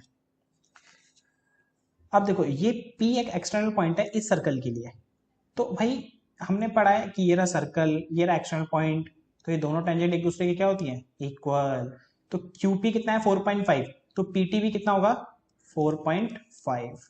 इसी तरह से इस सर्कल के लिए ये टेंजेंट है, ये टेंजेंट है एक्सटर्नल पॉइंट से, अगर ये 4.5 है तो ये भी कितना होगा स्टूडेंट्स 4.5, PR भी 4.5, और ये पहले से हमें गिवन था 4.5, 4.5 प्लस 4.5 9, तो QR की वैल्यू कितनी होगी स्टूडेंट्स 9 सेंटीमीटर, मतलब ए ऑप्शन। नेक्स्ट क्वेश्चन देखते हैं। If the circumference and area of the circle are numerically equal, circumference और एरिया इक्वल है, then diameter of the circle बतानी है आपको। सर्कमफ्रेंस का फॉर्मूला होता है सर्कल का 2πr, और एरिया होता है πr²। इक्वल के आमने सामने वाले नंबर कैंसिल हो जाते हैं, तो पाई से पाई कैंसिल, यहाँ पे r है, यहाँ पे r² है, तो एक r से एक r कैंसिल, तो यहाँ से r की वैल्यू आ गई हमारे पास 2। लेकिन हमें निकालना है डायमीटर, तो भाई डायमीटर क्या होता है रेडियस का डबल, तो 2 का डबल कितना हो गया 4, means D option. Next question देखते हैं। The number of revolution made by circular wheel of radius 0.25 metre in rolling a distance 11 kilometre. कहना ये चाहता है कि भाई एक व्हील है जिसकी रेडियस है 0.25 मीटर, ओके। अब ये हमें बताना है 11 किलोमीटर में ये जो व्हील है कितने राउंड, कितने रेवोल्यूशन कंप्लीट करेगी, मतलब प्रॉपर यहाँ से स्टार्ट हुई, फिर दोबारा घूमी, फिर दोबारा स्टार्ट घूमी, फिर दोबारा घूमी, ऐसे कितने रेवोल्यूशन कंप्लीट कर लेगी, कितने किलोमीटर में 11 किलोमीटर में। देखो ये घूमी यहाँ पहुंच गई, ये घूमी यहाँ पहुंच गई, ये घूमी यहाँ पहुंच गई, तो ऐसे 11 किलोमीटर तक जा रही है ये, तो हमें बताना है इसने कितने रेवोल्यूशन कंप्लीट करे। अब देखो ये रेवोल्यूशन, एक रेवोल्यूशन कितने में कंप्लीट कर रहा है, 1 रेवोल्यूशन इक्वल टू सर्कमफ्रेंस, है कि नहीं। देखो कैसे, भाई मान लो यहाँ से स्टार्ट हुआ, अब ये घूमते घूमते घूमते घूमते पूरा यहाँ पे कवर हुआ, घूमते घूमते घूमते घूमते यहाँ पे कवर हुआ, तो ये क्या कवर कर रहा है सर्कमफ्रेंस कवर कर रहा है ना, एक रेवोल्यूशन क्या कवर कर रहा है सर्कमफ्रेंस। तो सबसे पहले हम क्या निकालते हैं कि भाई एक रेवोल्यूशन में वो कितना डिस्टेंस कवर करता है, वो कैसे निकालेंगे हम सर्कमफ्रेंस निकाल के, और सर्कमफ्रेंस का फॉर्मूला होता है सर्कल का 2πr, तो 2 × 22/7, और r की वैल्यू कितनी है हमारे पास 0.25, 2 × 22 44 × 0.25/7, 44 को 0.27 से मल्टीप्लाई करते हैं तो यह आएगा हमारा 11/7 मीटर। तो 11/7 मीटर डिस्टेंस कवर होता है एक रेवोल्यूशन में, लेकिन हमें निकालना है 11 किलोमीटर का।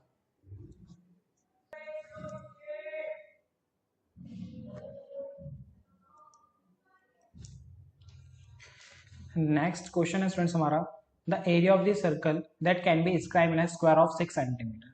कह रहा है कि स्क्वायर है एक 6 सेंटीमीटर साइड का, ये एक स्क्वायर हो गया हमारा, इसके अंदर एक सर्कल है,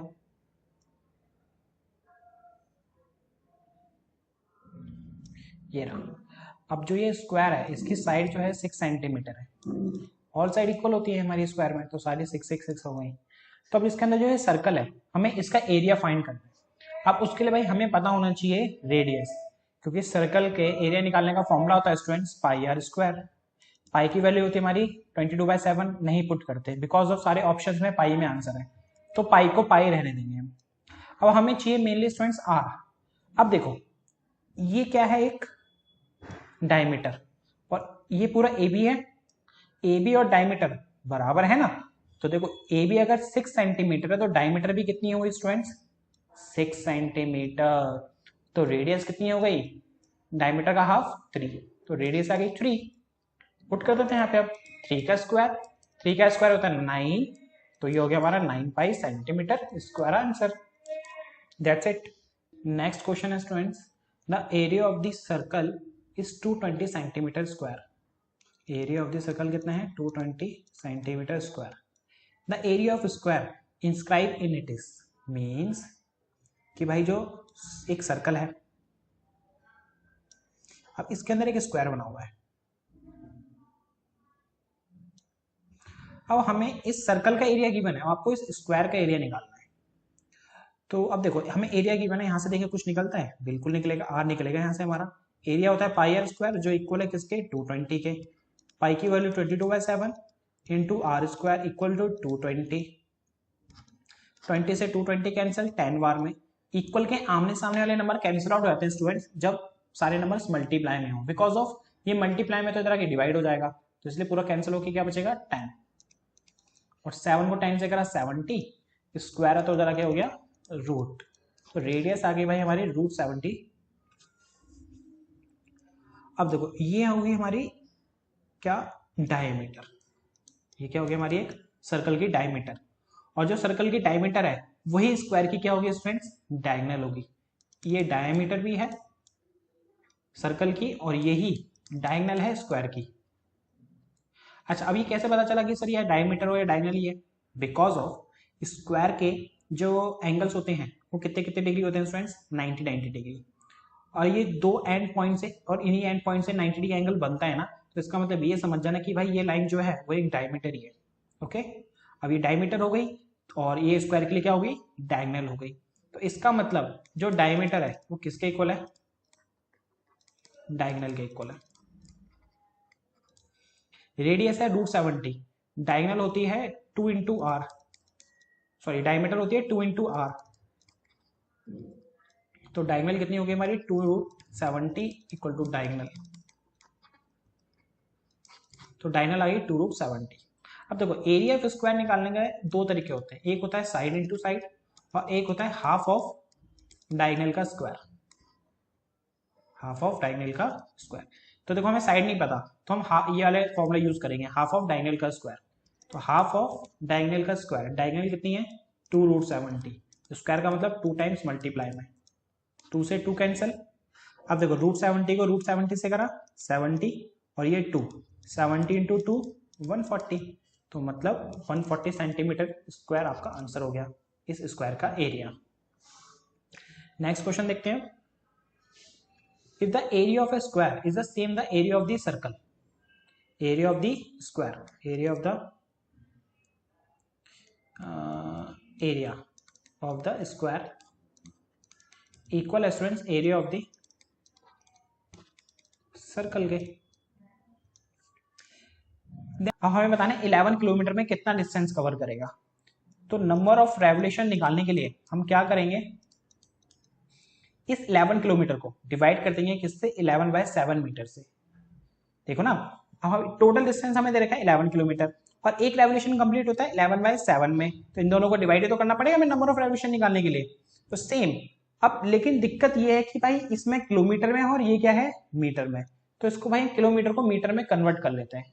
कैसे भाई 1 किलोमीटर में 1000 मीटर होते हैं, तो 11 किलोमीटर में हो गए 11,000 मीटर, और ये कितना है 11/7, 11 से ये कैंसिल 1000, 7 रेसिप्रोकल को ऊपर जाएगा, 1000 को 7 से करेंगे तो 7000 आएगा, तो इसका मतलब 11 किलोमीटर में वो व्हील कितने रेवोल्यूशन कंप्लीट करेगा 7000। आगे क्या है students question, then the ratio of their perimeter, तो हमें रेशियो बताना है किनका, इनके पेरीमीटर का रेशियो बताना है in the term of pi. Okay, तो पेरीमीटर का रेशियो निकालना है हमें किसका स्क्वायर का और सर्कल का, पेरीमीटर निकालना है स्क्वायर का और सर्कल का। एस से हमारा स्क्वायर हो गया, सी से हमारा सर्कल हो गया, इनके हमें पेरीमीटर का रेशियो निकालना है। स्क्वायर का पेरीमीटर होता है 4 इंटू साइड और सर्कल का पेरीमीटर होता है 2πr। इसको हम थोड़ा फ्रैक्शन में लिख लेते हैं, s/c 4s और ये नीचे आएगा 2πr। कुछ कैंसिल आउट हो रहा है, बिल्कुल हो रहा है, 2 से 4 2r में, तो ये 2s/πr आ गया। अब और कुछ तो कैंसिल आउट हो नहीं रहा, अब यहाँ पे हमें कुछ गिवन था, इससे देखते हैं क्या रिजल्ट मिलता है हमें। एरिया ऑफ स्क्वायर तो मतलब साइड इंटू साइड या साइड का स्क्वायर बोलते हैं इसको। साइड का स्क्वायर किसके इक्वल है? एरिया ऑफ द सर्कल के, मीन्स पाई आर स्क्वायर के। तो यहाँ से साइड स्क्वायर की वैल्यू मिली मुझे pi are square. Side square किसके इक्वल है स्टूडेंट्स? पाई आर स्क्वायर के। तो साइड कितना हुआ? Root of pi are square. तो आर स्क्वायर का रूट करेंगे तो आर बाहर आ जाएगा, है ना। रूट आर स्क्वायर करेंगे तो कितना आएगा? आर। तो इसलिए आर स्क्वायर का मैंने आर बाहर लिखा और रूट को पाई में ध्यान दिया। अब यहाँ पे हम क्या करेंगे? 2 इंटू एस की जगह लिख देंगे R pi, root pi upon में पाई आर। आर से आर कैंसल आउट। अब हमारा फाइनल रिजल्ट बचा 2 रूट पाई अपॉन में पाई। अब देखो इसमें ये रूट पाई से पाई कैंसिल होगा रूट पाई बार में। कैसे? देखो जरा, ऊपर है 2 रूट का पाई, इस पाई को क्या मैं ये लिख सकता हूं? Root pi into root pi, है ना, क्योंकि रूट के सेम नंबर को मल्टीप्लाई करते हैं वही नंबर आता है। एक रूट पाई से एक रूट पाई कैंसिल, तो बचा 2 बाय रूट पाई। तो 2 बाय रूट पाई का रेशियो बनेगा 2:रूट पाई, और 2:रूट पाई में कहां पर है? बी ऑप्शन में। तो भाई इनके पैरामीटर का रेशियो क्या हो गया? 2:रूट पाई। नेक्स्ट क्वेश्चन देखते हैं। If the perimeter of a circle, perimeter of circle equal है दैट ऑफ स्क्वायर के, पैरीमीटर ऑफ स्क्वायर के, okay, then the ratio of their area. अब हमें एरिया का रेशियो निकालना है।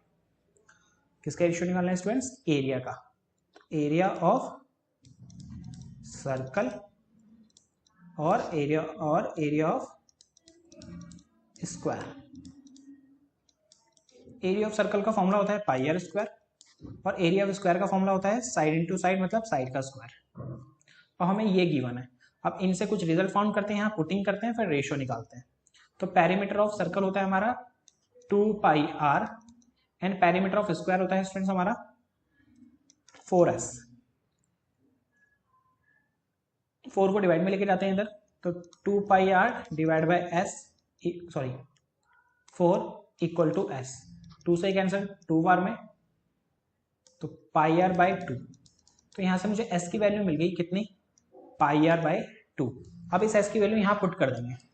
ये था पाई आर स्क्वायर, अब एस की वैल्यू पुट करेंगे यहाँ पे, और ये एस स्क्वायर है, तो हो जाएगा पाई आर बाय 2 का होल स्क्वायर। ऊपर है पाई आर स्क्वायर, अब इसमें यहाँ पे नीचे स्क्वायर करेंगे तो pi square R square divide by 2 का स्क्वायर 4। देखो आर स्क्वायर से आर स्क्वायर कैंसिल स्टूडेंट्स, और एक पाई से एक पाई कैंसिल, तो क्या बचा? 1 अपॉन पाई बाय 4। अब ये रेसिप्रोकल हो जाएगा तो क्या हो जाएगा? 4:पाई। अच्छा, लेकिन पाई में तो आंसर नहीं है, तो इसका मतलब हमें पाई की वैल्यू भी स्टूडेंट्स क्या करनी है? पुट करनी है। तो पहले तो हम इसको लिखते हैं 4/पाई, क्योंकि क्या होता है ना, रेसिप्रोकल हो जाता है जब डिनोमीटर में होता है। 4 इक्वल टू पाई की वैल्यू कितनी होती है? 22/7। तो 7 को नीचे ना लिखते हैं, हम सीधा ऊपर भी लिख सकते हैं। 4 से नहीं कटेगा, 2 से कटेगा 2 बार में, और ये 11 बार में। 2 7 सा 14 और नीचे 11, तो आया हमारा 14:11, और ये ऑप्शन है B. That's it. Next question is a spherical ball of radius r is melted to make 8 new identical balls, each of radius r1, then r/r1 is okay। देखो क्या कह रहा है क्वेश्चन। भाई एक बॉल थी, स्फेरिकल बॉल, जिसकी radius थी स्टूडेंट्स r। अब इससे ना हमने 8 इसको मेल्ट करके 8 बॉल्स बनाई। इसको मेल्ट करा हमने और कितनी बॉल्स बनाई? 8, जिनकी रेडियस है r1। और हमें बताना है कि r और r1 का रेशियो क्या होगा। तो इसमें एक नॉर्मल सी बात है भाई, हमने इसको मेल्ट करके ये बनाई है, तो इन दोनों की वॉल्यूम एक दूसरे की क्या होगी स्टूडेंट्स? इक्वल होगी। इसकी वॉल्यूम ऑफ स्फीयर क्या होता है स्टूडेंट्स? 4/3 pi R cube. इसकी वॉल्यूम भी 4/3 पाई r1 की क्यूब, क्योंकि इसकी रेडियस r1 है, इसकी रेडियस r थी, इसलिए r रहने दिया। अब ये दोनों इक्वल होंगे कब? जब मैं इसको किससे मल्टीप्लाई कर दूं? 8 से, बिकॉज ऑफ ये जो 4/3 पाई है r1 की क्यूब है, वो सिर्फ एक बॉल की वॉल्यूम है, लेकिन ऐसी कितनी बॉल्स हमने मेल्ट करके बनाई है इससे? 8। तो इसलिए दोनों की वॉल्यूम कब इक्वल होगी? जब एक बॉल को हम 8 से मल्टीप्लाई करेंगे। अब देखो 4/3 से 4/3 कैंसिल, पाई से पाई कैंसिल, इक्वल के आमने सामने वाला कैंसिल हो जाता है ना, इसलिए ये हमारा r क्यूब। R1 को मैं इसके नीचे लेके आता हूँ बिकॉज ऑफ मुझे क्या चाहिए, रेशियो R और R1 का। यहाँ बचा हमारा 8 और इसके नीचे कुछ नहीं है तो 1, इधर क्यूब है ना, तो इधर आके क्या हो जाएगा स्टूडेंट्स, क्यूब रूट।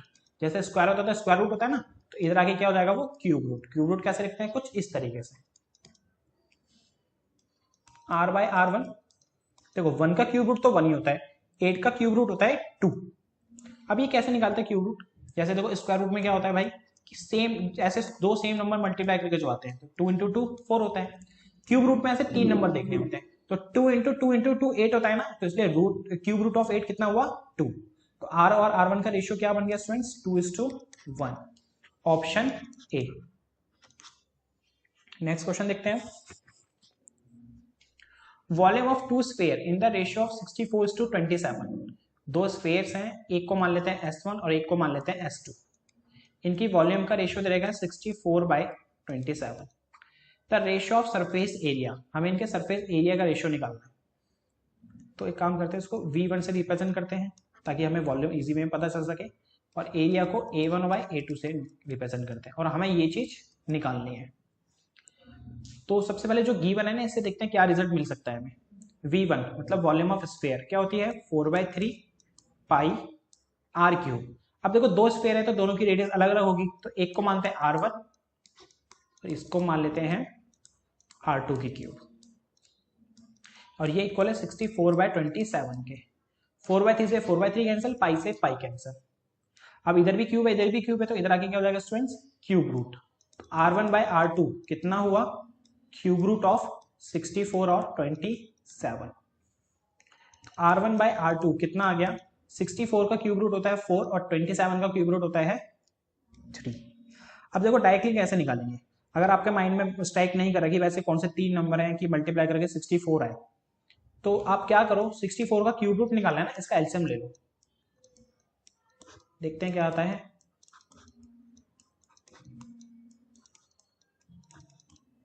अब स्टूडेंट्स आपको क्या करना है, 3 के पेयर बनाना। देखो यहाँ पे एक पेयर बना, यहाँ एक पेयर बना। अब इन 2 के पेयर को सिर्फ 1 2 मानेंगे, इन 3 के 2 के पेयर को सिर्फ 1 2 मानेंगे। अब देखो ये 2 और ये 2, तो 2 2 जा 4, तो इसका मतलब ये 4 की क्यूब है। देखो मैंने 4 लिखा ना। अब देखो 27 का भी चेक करते हैं, 3 9 बार में, 3 की टेल में ये 3 बार में, 3 की टेल में ये 1 बार में। अब यहाँ पे सिर्फ 3 का एक ही पेयर बना, तो इसलिए इसका आंसर क्या आया, 3 आया। तो इस तरह से हम क्यूब रूट निकाल लेते हैं, और स्क्वायर रूट निकालेंगे 2 2 के पेयर बनाते हैं। तो यहाँ से भाई हमें R1 R2 की वैल्यू मिल गई 4/3। अब हमें एरिया का रेशियो निकालना था। अब एरिया का फॉर्मूला होता है 4 पाई R²। ये R1 मान लेते हैं इसको, और 4 पाई इसको R2²। 4 पाई से 4 पाई कैंसिल, हमें R1/R2 पता है कितना है भाई, 4/3, और इन दोनों पे क्या था, पूरे पे स्क्वायर। 4 का स्क्वायर होता है 16, 3 का स्क्वायर होता है 9। तो रेशियो मिला हमें 16:9। 16:9 मतलब डी ऑप्शन।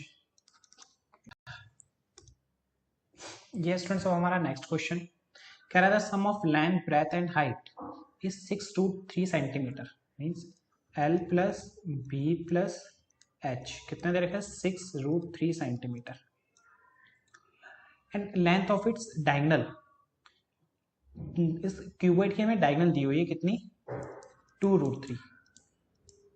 अब देखो हमने रेक्टेंगल की डायगोनल देखी है, स्क्वायर की डायगोनल देखी है, तो क्यूबॉइड की डायगोनल, 3D फिगर की डायगोनल कैसी होती है, कुछ देखो इस तरीके से होती है। ये मान लो हमारा कोई क्यूबॉइड है। अब देखो इसकी इस वाले वर्टेक्स से इस वाले वर्टेक्स को जब हम ज्वाइन करेंगे तो ये हमारी डायगोनल फॉर्म करेगा। इस डायगोनल निकालने का फॉर्मूला होता है स्टूडेंट क्या, √L² plus B² plus H²। यही हमें दिया हुआ है 2√3। ओके, अब ये दोनों चीज आपको गिवन है, कह रहा है find total surface area of the cuboid. हमें TSA निकालना है किसका, क्यूबॉइड का।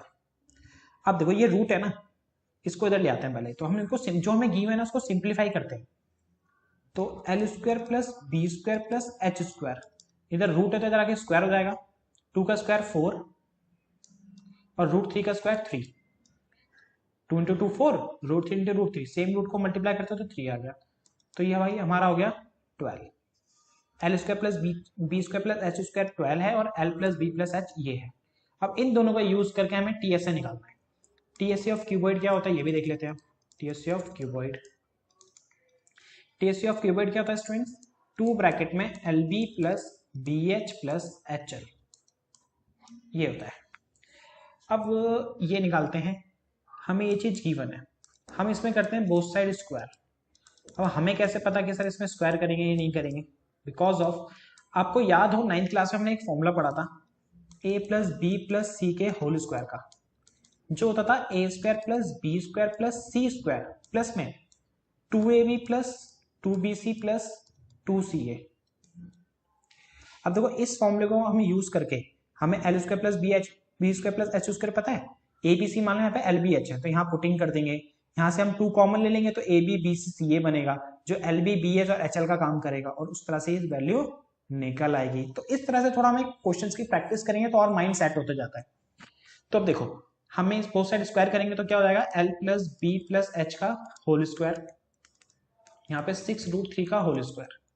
फॉर्मूला मैंने आपको जो बताया अभी, L square plus B square plus H square plus 2lb plus 2bh plus 2hl, ये इक्वल है 6√3 के होल स्क्वायर के। अब देखो 6 का स्क्वायर 36, यहाँ लिख लेते हैं, और √3 का स्क्वायर 3, तो 36 को 3 से करा 18 का 1 108 आ गया। ये किसके इक्वल है स्टूडेंट्स, 108 के। अब हमें L square plus B square plus H square की वैल्यू भी पता है, कितनी है 12, तो यहाँ लिख देते भाई इसकी जगह 12। इसमें 2 कॉमन है तो 2 कॉमन ले लो, L B plus B H plus H L equal to 108। ये प्लस का 12 होता था कि क्या होगा स्टूडेंट्स, माइनस का, तो 108 में से 12 माइनस करेंगे तो आएगा आपका 96। 2lb plus B H plus H L किसके इक्वल आया स्टूडेंट्स, 96 सेंटीमीटर स्क्वायर के। और यही हमारा क्या होता है, किसका फॉर्मूला होता है, टीएसए ऑफ क्यूबॉइड का। तो इसका मतलब आपका सी ऑप्शन। नेक्स्ट क्वेश्चन देखते हैं, what is the empirical relation between mean mode median. देखो पेपर में सीधा ये भी लिखा सकते हैं भाई एम्पिरिकल फॉर्मूला लिखो, या बोलेगा relation between mean median mode बताओ। तो भाई इसका फॉर्मूला होता है mode equal to 3 median minus 2 mean. तो चेक कर लो भाई यहाँ पे कौन सा है, mode equal to 3 median minus 2 mean, mode equal to 3 median minus 2 mean, C option है। अब इसमें एक टाइप का क्वेश्चन और बनता है स्टूडेंट्स, किस टाइप का, बोलेगा कि भाई आपको मोड ये कुछ भी है गिवन है, ये आपको मोड गिवन दे देगा, और मीडियन मान लो मीडियन दे दिया, बोलेगा मीन फाइंड करो। तो आप इस फॉर्मूले का यूज करके मोड की वैल्यू मीडियन की वैल्यू पुट करोगे इसमें और मीन निकल आएगा। इसी तरह से मीडियन और मीन गिवन होगा, मोड निकालने के लिए बोल देगा, मोड और मीन गिवन होगा, मीडियन निकालने के लिए बोल देगा। तो एक इस टाइप का भी क्वेश्चन बनता है, तो इस चीज को भी याद रखना। नेक्स्ट क्वेश्चन देखते हैं, the mean of first N odd natural number is. हमें मीन निकालना है स्टूडेंट्स किसका, first N odd natural numbers का। अब देखो ऑड नेचुरल नंबर कौन से हुए, 1 3 5 7, ऐसे कहां तक स्टूडेंट्स, इनफाइनाइट तक। अब हमें इसका क्या निकालना है, मीन कैसे निकालते हैं, sum of all observation upon में नंबर ऑफ ऑब्जर्वेशन।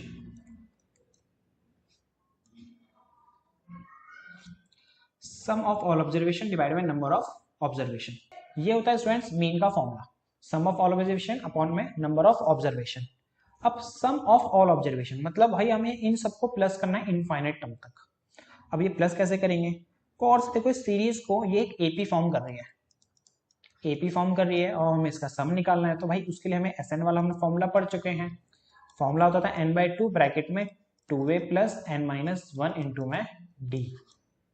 ओके, और यहाँ पे हमारा a है स्टूडेंट्स 1 और d है कितना, a2 माइनस a1 मतलब second term minus first term, 3 minus 1 2, d है हमारा 2, और n नंबर ऑफ टर्म कितनी है इसमें, भाई n ही है ना, इनफाइनाइट टर्म है तो इसको हम n ही बोलेंगे।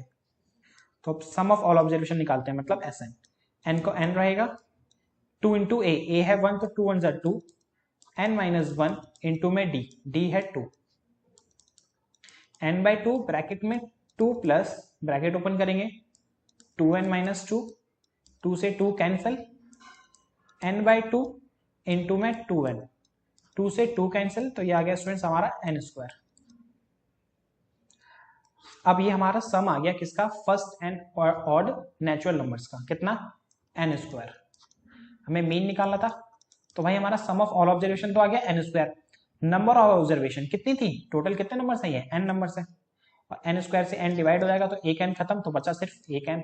हमारा ऑप्शन क्या हो गया स्टूडेंट्स, सी। ये है स्टूडेंट्स हमारा नेक्स्ट क्वेश्चन। कह रहा है consider following distribution, frequency distribution, find the upper limit of median class. हमें अपर लिमिट बतानी है मीडियन क्लास की इस डेटा से। अब लेकिन इसमें एक चीज गड़बड़ है, क्या कि भाई इसमें जो डेटा दे रखा है, हमें क्लास दे रखी है, क्लास इंटरवल, वो कंटिन्यू वे में नहीं है। तो सबसे पहले तो भाई इसको कंटिन्यूस बनाएंगे। अब कंटिन्यूस कैसे बनाते हैं स्टूडेंट्स, लोअर लिमिट में से 0.5 माइनस करके और अपर लिमिट में 0.5 प्लस करके। तो इसमें से 0 में से माइनस करेंगे 0.5, तो ये माइनस का 0.5 हो गया, और इसमें 5.5 हो गया प्लस करने पे। इसमें से माइनस करेंगे तो ये 5.5, इसमें प्लस करा तो 11.5, इसमें माइनस करा तो ये हो गया हमारा 11.5, इसमें प्लस करा तो ये 17.5, इसमें माइनस करा तो 17.5।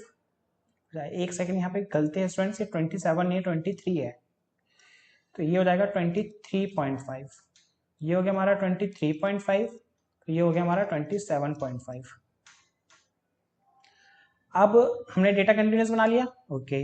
अब देखते हैं मीडियन क्लास। मीडियन क्लास कैसे निकालते हैं स्टूडेंट्स, सबसे पहले निकालो n/2। n क्या होता है, सम ऑफ फ्रीक्वेंसी। 13 + 10 23, 23 + 5 28, और 10 38, 38 और 8 46, 46 47 57 डिवाइड बाय 2।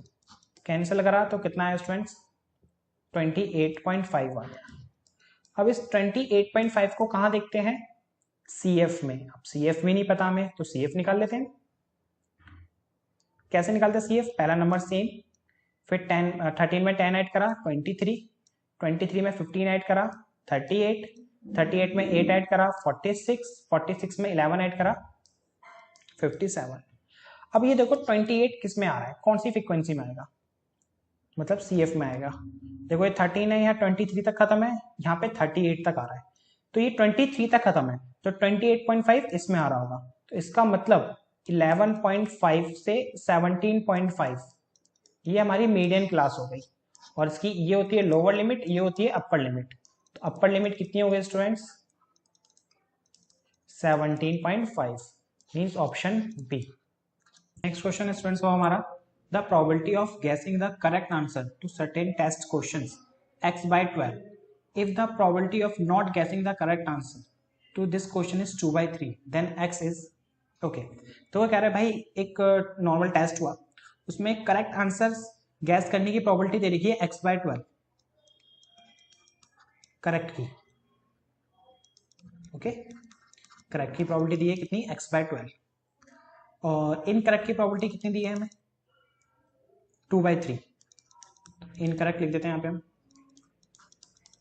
2/3। हमें x की वैल्यू फाइंड करनी है। अब स्टूडेंट देखो इनकरेक्ट की आपको वैल्यू दिखती हुई है कितनी, 2/3।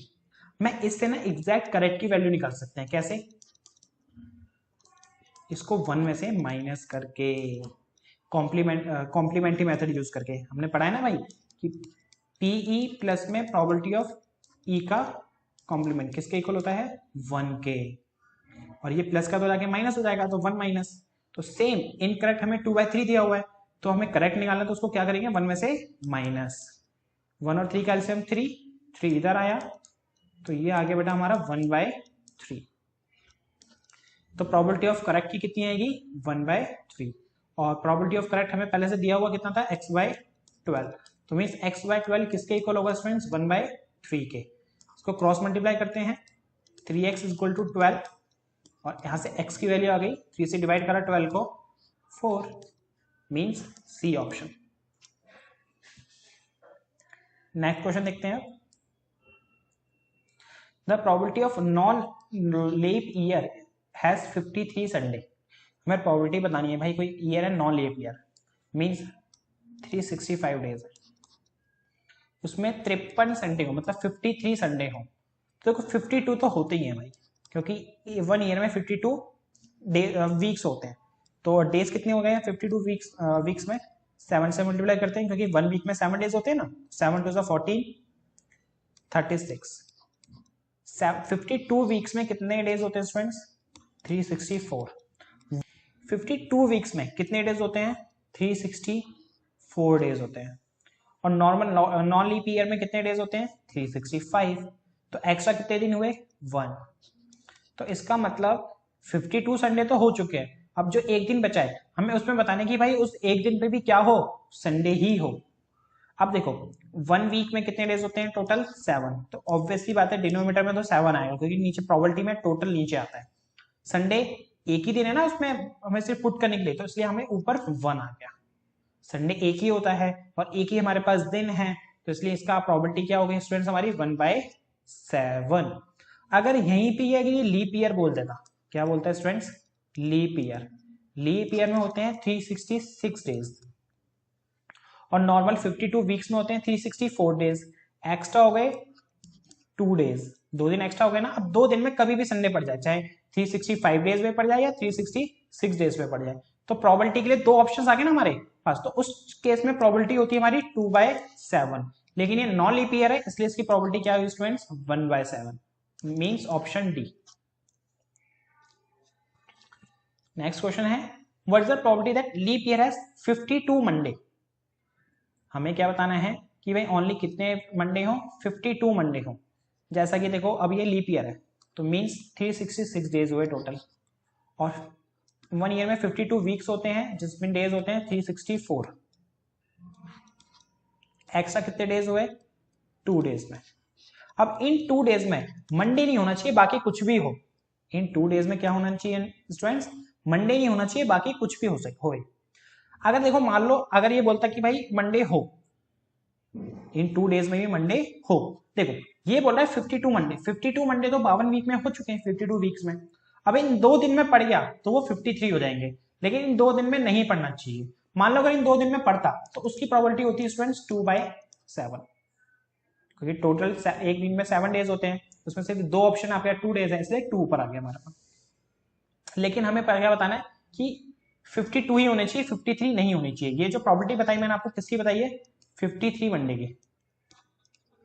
अगर मैं क्या करूं इसी को 1 में से माइनस कर दूं तो किसकी प्रोबेबिलिटी आ जाएगी स्टूडेंट्स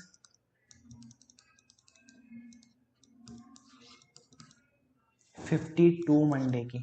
दोबारा देखो अभी जो मैंने आपको क्या बताया लीप ईयर में होते हैं 366 डेज और 52 वीक्स होते हैं उसमें होते हैं 364 डेज। इन 52 वीक्स में 52 मंडे हो चुके हैं भाई। अब ये 2 दिन जो एक्स्ट्रा बचे हैं इसमें मंडे नहीं पढ़ना चाहिए। अगर मंडे पढ़ता, मंडे अगर हमें मान लो क्वेश्चन बोलता है कि 53 मंडे होने चाहिए तो उसके लिए प्रोबेबिलिटी होती 2/7, लेकिन उसने मना करा हुआ है कि 53 का मंडे नहीं होना चाहिए, इसलिए हम इसमें से क्या करेंगे 1 में से माइनस कर देंगे 2/7 को, जो आ गया हमारा 5/7, मतलब सी ऑप्शन। ये है स्टूडेंट्स अब हमारा नेक्स्ट क्वेश्चन।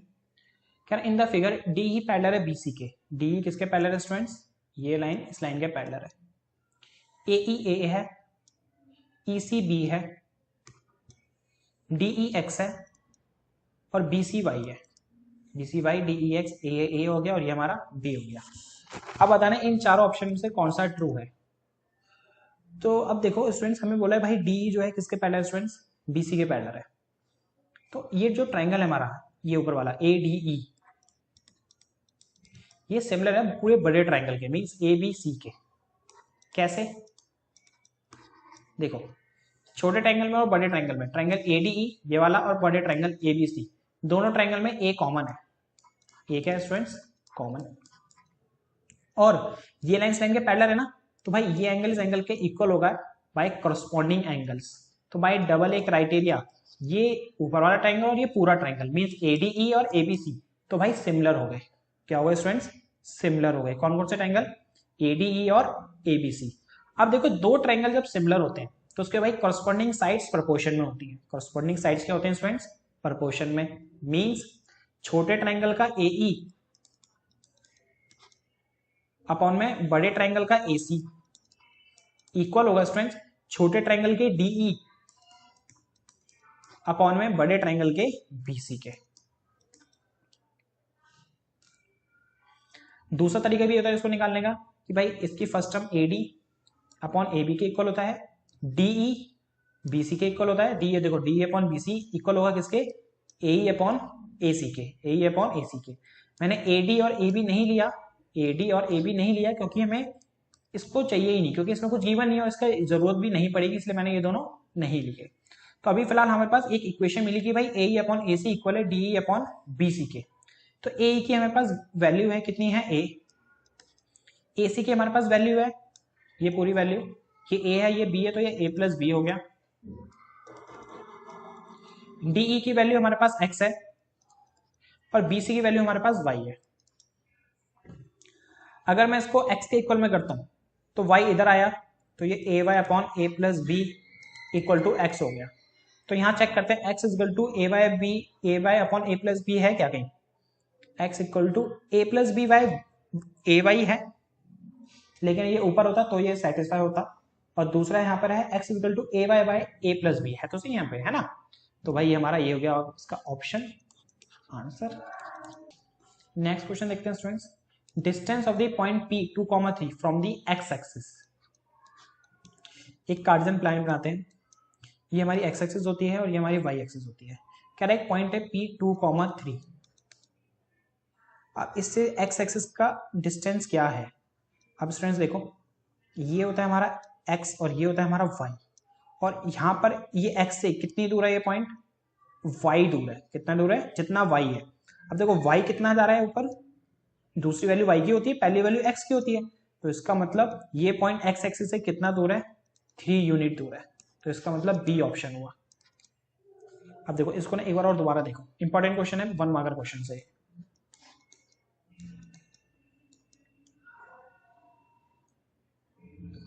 इस क्वेश्चन को एक बार दोबारा देखो बेटा, देखो ये हमारा X एक्सिस है और ये हमारी Y एक्सिस है, मतलब 2,3 पॉइंट यहाँ पर है कहीं। इसका मतलब क्या होता है 2,3 का मतलब होता है कि भाई यहाँ से पहली वैल्यू X को रिप्रेजेंट करता है, दूसरी वैल्यू Y को रिप्रेजेंट करता है। यहाँ से यहाँ पे कहीं 2 होगा और यहाँ पे कहीं क्या होगा 3 होगा, और ये इस पॉइंट पे आके ऐसे मिलते हैं, देन वो हमारा पॉइंट 2,3 कहलाता है।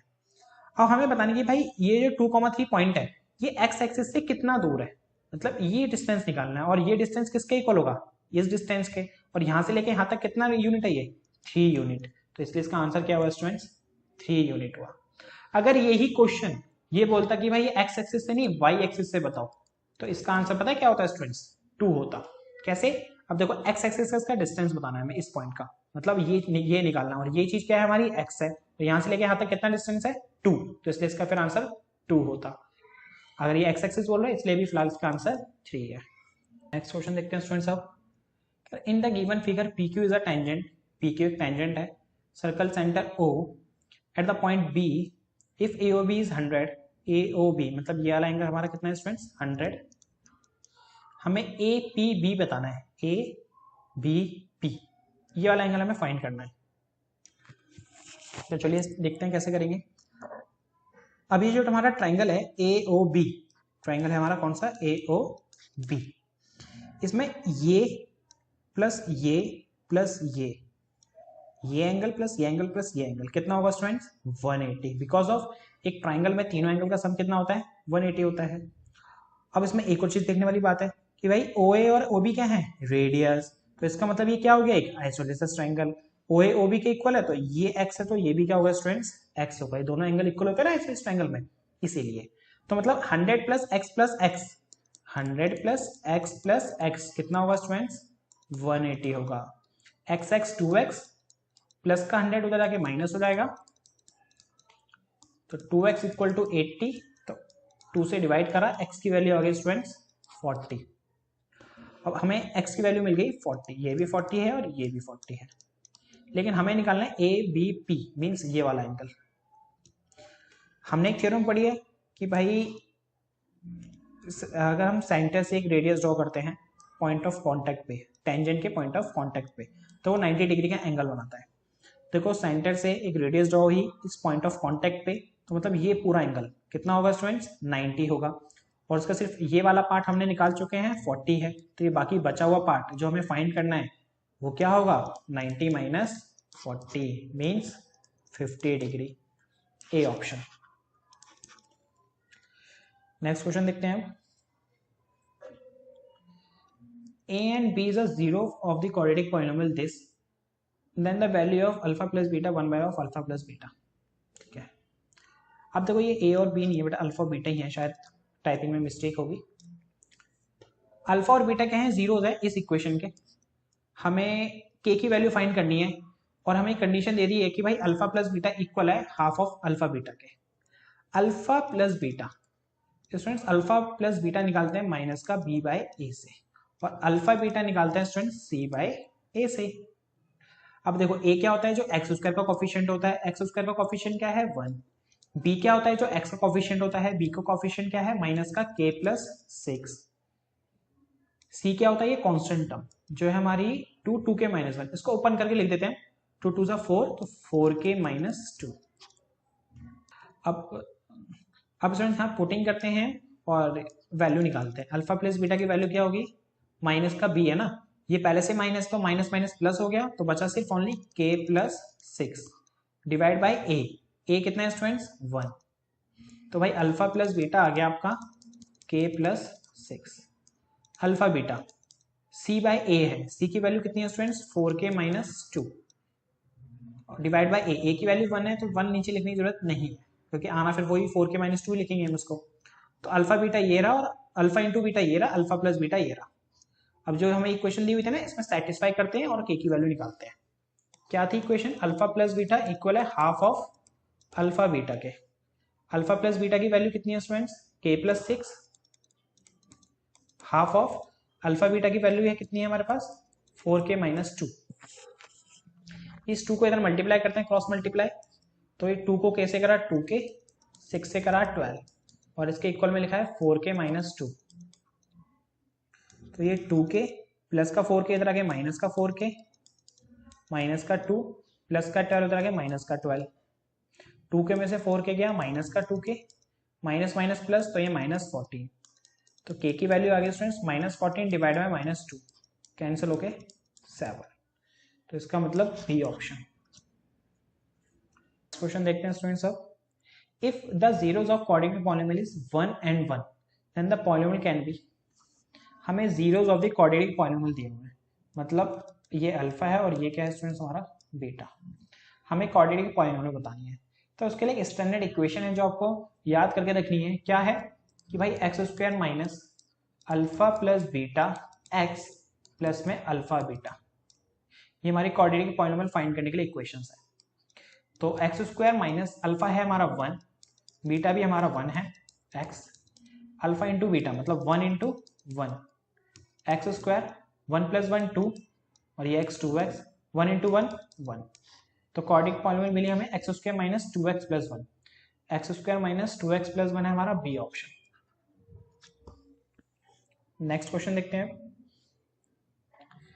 अब bag contain 12 red ball and 8 blue balls marble, sorry एक बैग कंटेन 12 रेड हैं और 8 ब्लू मार्बल्स हैं। अब marble is drawn at random, the probability of drawing a blue ball. बहुत इजी है, हमें ब्लू बॉल की प्रोबेबिलिटी निकालनी है। तो टोटल है स्टूडेंट्स 20 और ब्लू है हमारी 8, कैंसिल आउट कर देते हैं 4 डिटेल में 2 बार में और ये 5 बार में, तो आंसर आ गया 2/5 B option. That's it. Question देखते हैं स्टूडेंट्स अब। कह रहा भाई the pair of equation y equal to 0 and y equal to -7, कितने सॉल्यूशन होंगे, 1 solution, 2 solution, infinity minus solution या नो सॉल्यूशन। तो भाई पहले बनाते हैं हम ग्राफ। ये होता है हमारा x एक्सिस, ये होता है हमारा y axis. y equal to 0, friends y equal to 0 होते हैं हमारे x एक्सिस पे, y की वैल्यू 0 कब होती है x एक्सिस पे, तो मतलब y इक्वल टू 0 की लाइन तो ये बनेगी x एक्सिस, जो मैंने डार्क कर दी ना यही रहेगी। अब है y इक्वल टू -7, तो भाई y इक्वल टू -7 यहाँ कहीं लाई करेगा हमारा, यहाँ पे। तो इसका ग्राफ कुछ बनेगा ऐसा। अब ये दोनों लाइन y इक्वल टू 0 की लाइन ये थी और y इक्वल टू -7 की लाइन ये थी। अब ये दोनों लाइन एक दूसरे के क्या है फ्रेंड्स, पैरेलल। और जब दो लाइन एक दूसरे के पैरेलल होती है तो कितने सॉल्यूशन होते हैं, नो सॉल्यूशन, है ना।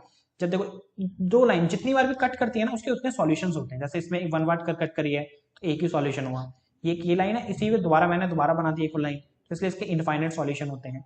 और जो पैरेलल लाइंस होती हैं कभी एक दूसरे को इंटरसेक्ट ही नहीं करेंगी, तो इसलिए इसके कितने सॉल्यूशन होते हैं स्टूडेंट्स? No solution. इसी हिसाब से इस इक्वेशन के कितने सॉल्यूशन हुए? No solution.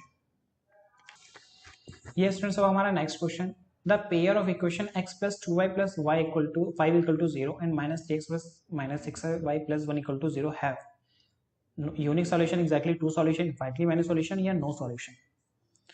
तो अब देखो कैसे चेक करते हैं। ये a1 है हमारा 1, a2 है हमारा b1 है हमारा 2, c1 है हमारा 5। अब इस इक्वेशन से देखेंगे a2 है हमारा -3, b2 है हमारा -6, c2 है हमारा 1। अब a1 अपॉन a2 और b1 अपॉन b2 और c1 अपॉन c2 चेक करके पुट करके देखेंगे। अगर देखो ये नॉट इक्वल आता है, शुरू में ये दोनों नॉट इक्वल आ गया, तो इसका मतलब क्या है? यूनिक सॉल्यूशन है, यूनिक सॉल्यूशन। अगर a1 अपॉन a2 इक्वल है b1 अपॉन b2 इक्वल है c1 अपॉन c2 के, इसका मतलब है इनफाइनाइट मैनी सॉल्यूशन है, इनफाइनाइट सॉल्यूशंस। अगर a1 अपॉन a2 इक्वल है b1 upon b2 not equal है c1 अपॉन c2 के, तो इसका मतलब क्या है स्टूडेंट्स? नो सॉल्यूशन है। अब पुटिंग करके देखते हैं भाई, 1 बाय -3, 2 बाय -6 और 5 बाय 1। अब कुछ कैंसिल आउट हो रहा था, उसको पहले कैंसिल आउट करेंगे। 2 की टेबल में 1 बार में और ये 3 बार में। 1 बाय -3, 1 बाय -3 और ये 5 बाय 1। तो स्टूडेंट्स देखो ये तो इक्वल आ रहा है बट ये इक्वल नहीं आ रहा, और ये कंडीशन किसकी हो रही है? नो सॉल्यूशन की। तो इसके भाई कितने सॉल्यूशन हुए? No solution.